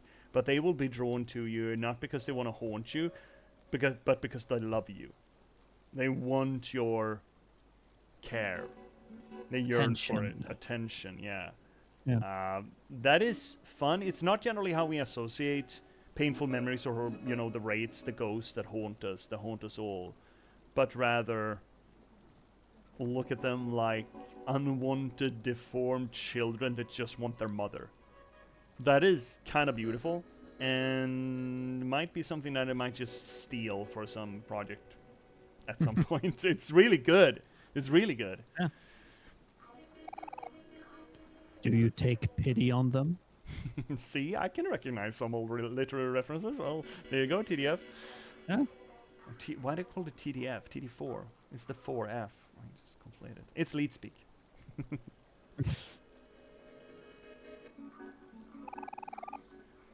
Your dear sister Mari with a bad knee, who could not bear for her to die again, so she was given the safety of a picnic blanket. I mean, this is not much of a reveal to us. We've already kind of seen through the fact that OMORI has created this place, right? Yeah. I hear TDF, and I'm just a little like, okay, that's me now. Your name is not that bad, TD4. Some Twitch names are just made to make a poor streamer stutter, you know? What accent are you? Yeah. What do you think? Ooh. Yeah, that's what interesting. Do you think? Both of us actually. Yet it is her nature to leave and to protect. And when she does, she will leave you again and be born anew. With the undying soul that you have cursed her with. An undying soul or a memory. I like so this kind of plays into my I think it's a personal perspective on what ghosts are. Essentially, when a person dies, everything that is left of them as a person is stuck as memories within the people who they loved or cared for, you know? And thus, in a way, the ghost actually does exist. It's just not that it's not an outer manifestation. It is something carried within the people who love them. And you can, to some extent, manifest that from you. You could have a conversation with people who are dead that you remember. It wouldn't be maybe a very valid conversation because you're projecting a lot, but hypothetically, if you're true enough to who they were, if they knew them well enough, and you had some bit of discipline to that, you could absolutely do the whole thing, you know? So the idea that you cursed this shell with an undying soul is essentially, you cursed it with your memory. It's who you remember Mari being. And it's curse or curse. I mean, you remember her. You can't forget her.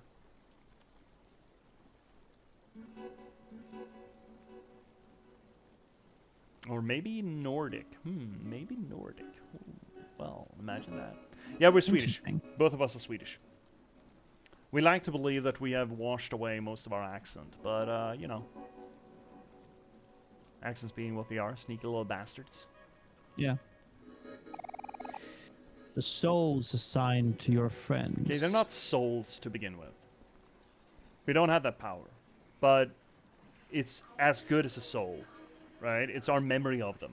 It's who we want them to be. We fashion them from our memories and our wishful thinking and then insert them. So, what time is it for you? Oh, it's about 8:30. Yep. They are fragile and must be protected. And so they must remain asleep. Yet, the path to the truth is closer to your most precious room than ever before. The path of the truth is closer to your precious room. So, the white space, then. Yeah. Will you be able to bury it this time? Perhaps it is too late for you.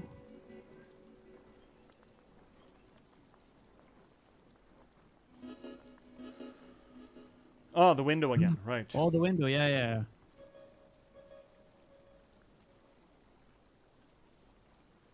It was gateway, pathway, portal. But generally closed, so we can only see through it, not that we can walk through it. Yeah. You know of the keys to the other realm. They are different each time. But they will unlock the same door. So I do really think that they have taken a little bit of inspiration from Signalis here, with what this sort of, because now they're talking to OMORI kind of between worlds or between dimensions. Now all of these dimensions are psychological for OMORI. That's been firmly established, right? But he's still segmented himself to the point where they're essentially parallel universes, kinda, sort of. He has been reflected and referred to as the god of this place on occasion, and considering what they did with the number station, that in the number station and the Robert W. Chambers references and a bunch of other shit in Signalis that sort of played around with the notion that, yeah, these are essentially many worlds stacked on top of one another. They keep getting stacked and keep bleeding together, and they're essentially slowly turning to mush. And the number station was sort of a lifeline through that mush, but also a connection through it. So it's essentially a connection or a signal between worlds. Yeah, and here we have keys, and I'm wondering, and there, it's probably talking about the keys, like the keys that we actually collected. Ah, potentially, yeah. Because they're different each time, but they will unlock the same door. As in, like, it's not always welcome to black space. I mean, but this time, if we're hiding these doors from ourselves, we might want to make them different each time. Right? Even though it is the same door, it looks different. And if it looks different, it would be open in a different way.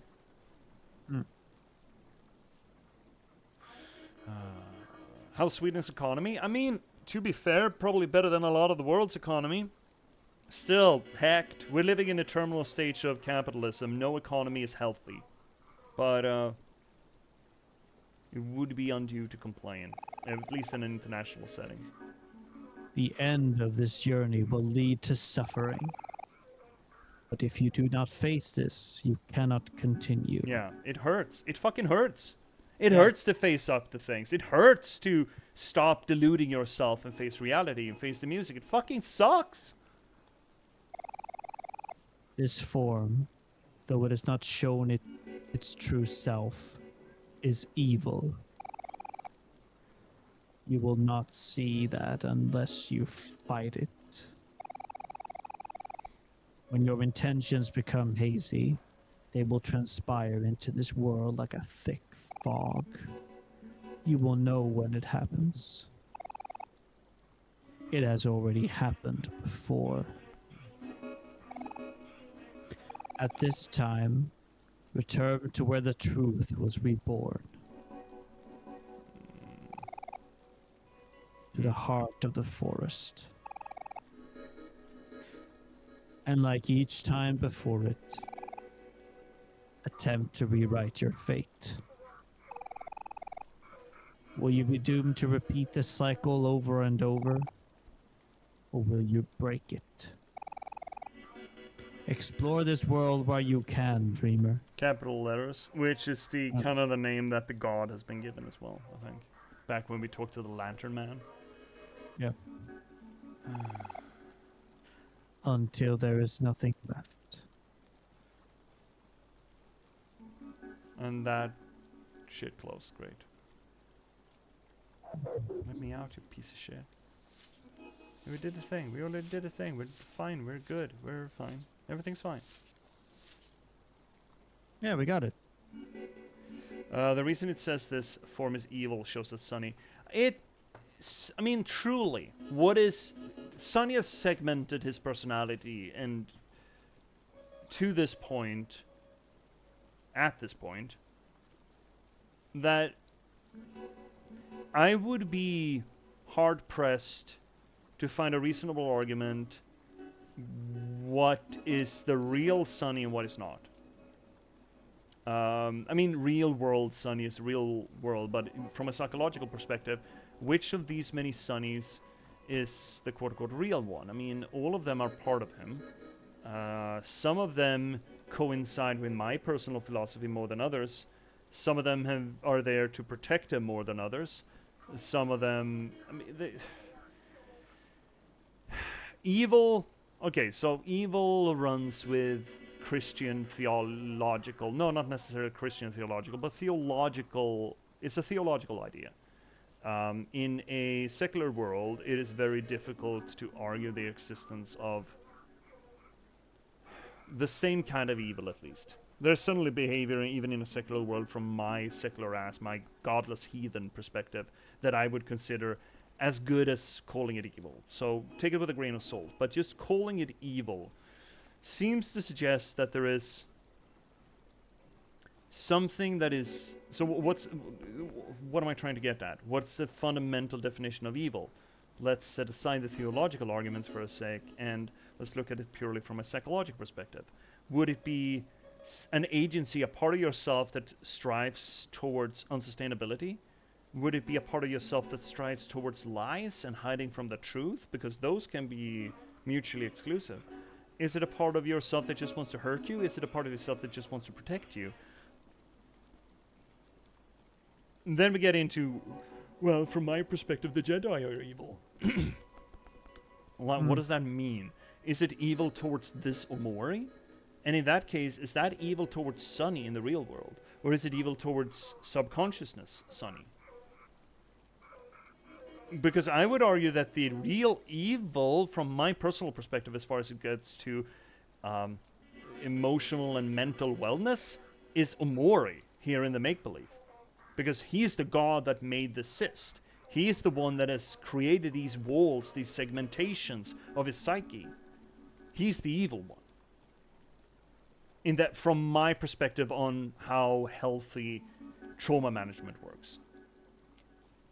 Yeah, but then you could also make the argument that he has done it to protect Sunny. Yes, absolutely, you can make that argument. Personally, I don't think you protect anything long-term, sustainably, if you hide from it. No, I agree. But that is I realize that is my perspective on mental wellness, right? That is me putting my values onto Sunny's different personas here. But there seems to be a part of Sunny here that has a very strong opinion of something here being evil. One would think that how the game is structured from a narrative perspective, the evil thing would be what keeps the segmentation in place. This god that created this strata. Is that not OMORI? That's interesting in that case, because did the god who created this, did he make this playground for another segmentation of himself? In that case, where is that god? In what part of the psyche? Because we've generally interpreted this as a kind of a psychoanalytical strata of things. We have the subconscious, we have the id, and the self and the super self. Subconscious is generally the id. Generally speaking, we have three layers. We have the moral sort of high castle, That's the super self. We have the self that sort of acts and reacts and interacts with reality, and then we have the subconsciousness that we kind of shove back in the background. That's the more animalistic parts, the more vulgar, the more brutish maybe, or the more passionate, the things that may not gel well with our high moral authority, or for that matter, our practical reality. That definition is wibbly wobbly because I'm not a psychologist. Yeah, I think yeah, it might be the subconscious or like sometimes called the ego as well. But The yeah, ego, I like, think, is high. think I think that's the man in high castle, generally speaking. the man in the high castle. The super self. No, I think like the super self is one thing, the self is one thing, and then you have the ego. But the ego is not at the bottom. That's the id. I think. Isn't id and shadow? Isn't that That is the subconsciousness, I think. Isn't that Jung instead of Freud? Oh God. Look, okay, I haven't studied either well enough to know the exact distinction between them. I thought that the id, yeah, I don't know. Maybe. But you get the strata, the three stratas here that we Yeah, I get it. I just like if we. Yeah. You're absolutely correct. Call me on it because I don't know. I'm pulling this out of my ass from what little I remember of philosophy and literary science. It's never really touched on psychology itself, at least not in a academic sense. Haven't studied it. But what we have here, we've been presented with the shadow realm or the underworld or whatever the fuck as sort of the subconsciousness that is being held in place by this other world or this weirdy place. This weirdy place would then be sort of where we just interact, we just sort of fumble around, which would be the self, the mid-range. And then hypothetically there would be a super self here somewhere as well. Is that where the god resides then? So we are just someone that the god has sort of a segmentation of Sunny's psyche that's just been thrown into this make-believe Shiri place so that we can live our life as we think it should be lived. But that god and their segmentation never holds. And Yeah, what... because there are multiple instantations like of this as well. Like the multiple seem to be like OMORIs maybe have gone through this place.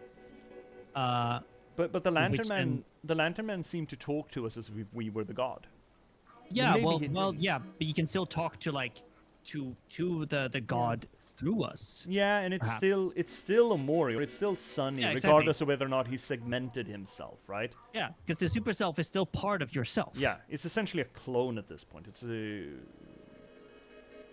clone of consciousness. All right. Well, so it still kind of works because we did sort of create this, but yeah, I don't know what to do here other than just back. Can we?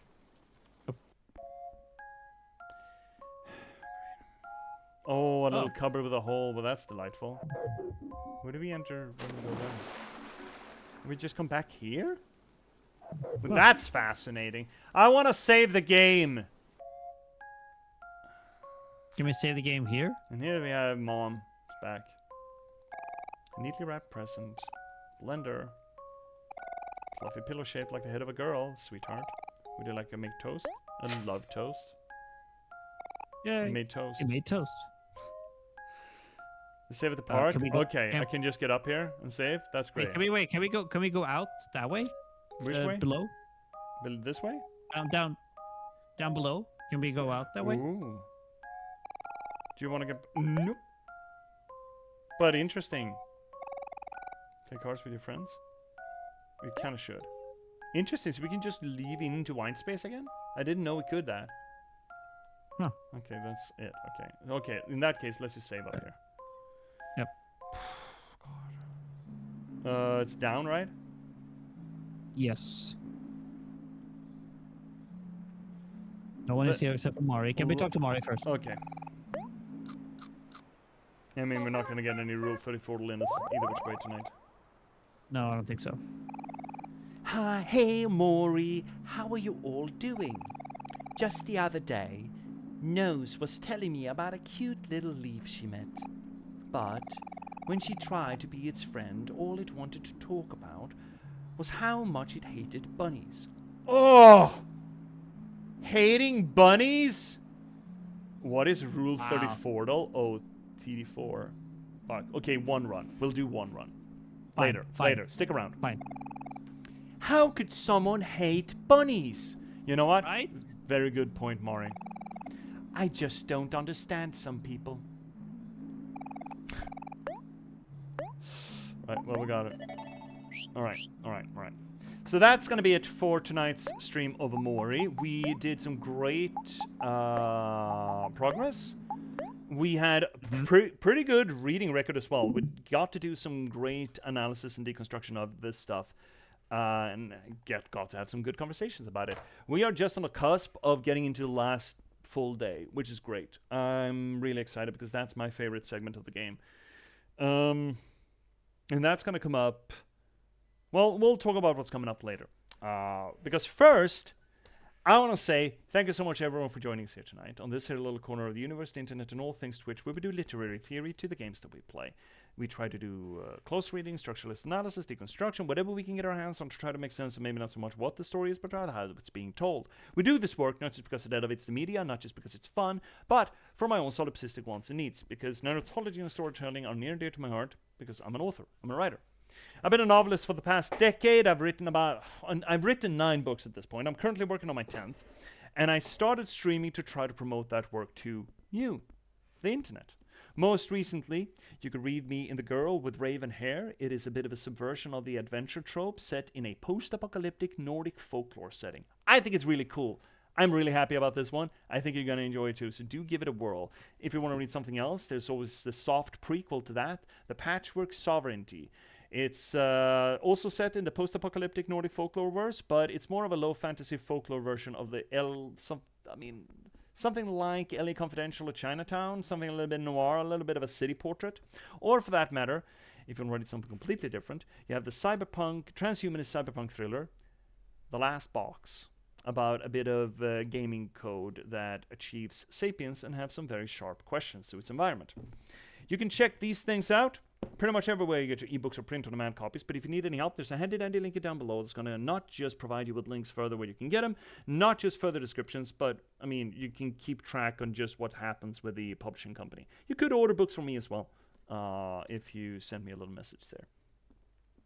If you want to join this growing community here on the channel, second link down below is going to get you to our Discord. If you want to check out what previously we played, not just the previous sessions of OMORI, but all of the other fucking games that we played, it's like, I shouldn't say that it's the joke that it's 15 years worth of material. That's not true. But there's quite a bit. There's always money in a banana stand, we say. And if you want to give a little bit of a kickback for the work that I do here on the channel, well, of course, you have the infrastructure of Twitch itself. Don't forget to spend your Bezos buck. Or, for that matter, ABBB, baby. Always be buying books. Buy the books, read the books, review the books, or just refer the books. Anything that you can do to put these things into the hands of people who might enjoy them, that's what this is all about. That's the point. So anything that you can do to that degree or that design helps tremendously. It's not easy trying to cultivate some sort of a grassroots readership in this day and age when we're all saturated with advertisements. But, here we are trying. But if you don't want to do any of that, you already have, and you still want to give a little bit of a kickback for the work that we do, fourth link down below is going to get you to my Buy Me a Coffee page. Now, before we carry on, Finnick. Thank you so much for being with me here tonight. Thank you. It's always a pleasure. Do you have anything? I mean, I wish you had your stuff to push, but do you have anything else to plug? I'm sorry I haven't produced anything. I'm very sorry about this. Research takes time. Word. This is why I write novels instead. It just takes a lot of time, not a god-awful lot of time. There's a difference. Well, I want to, there's been a lot of talking these days about the new Odyssey movie by Christopher Nolan. Oh, shit. And stuff like that. Sorry? Right, that's a thing. Yeah, that's a thing. I think it's quite interesting. I want to see it. I want to see what he does with the material.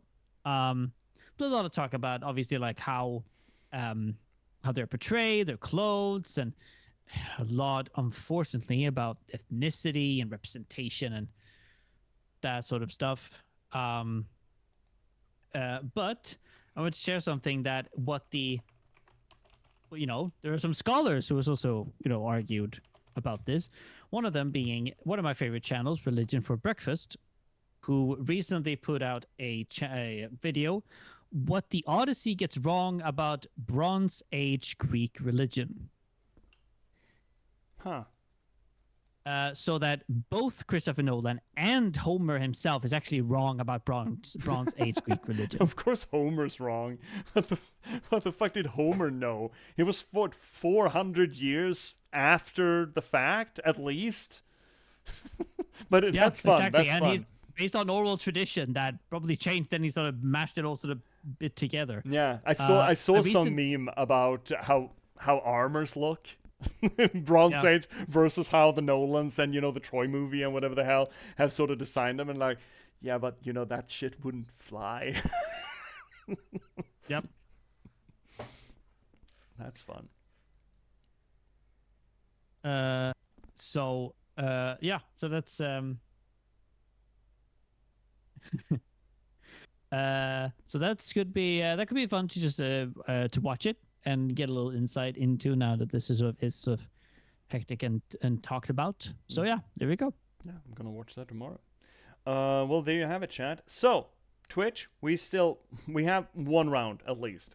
We have a bit. We're not gonna go as hog ham as we usually do, but stick around. There's more stuff. But before we do, I want to say goodbye to the people who don't get to play a Rule 34. Fuck, I shouldn't even say it. Hi, YouTube. Thank you so much for watching. It's a damn pleasure to have you here as always. You don't care about what's coming up next, because next is already come and gone probably for you. So all you have to do is just click on whatever hovering around my head somewhere around here, and you can see more. There's always money in this banana stand. Again, I double dog dare you to be azure with all of the stuff that's on the YouTube channel. So go ham. But until you do, thank you so much for watching. Keep passing the open windows, and good night. Good night.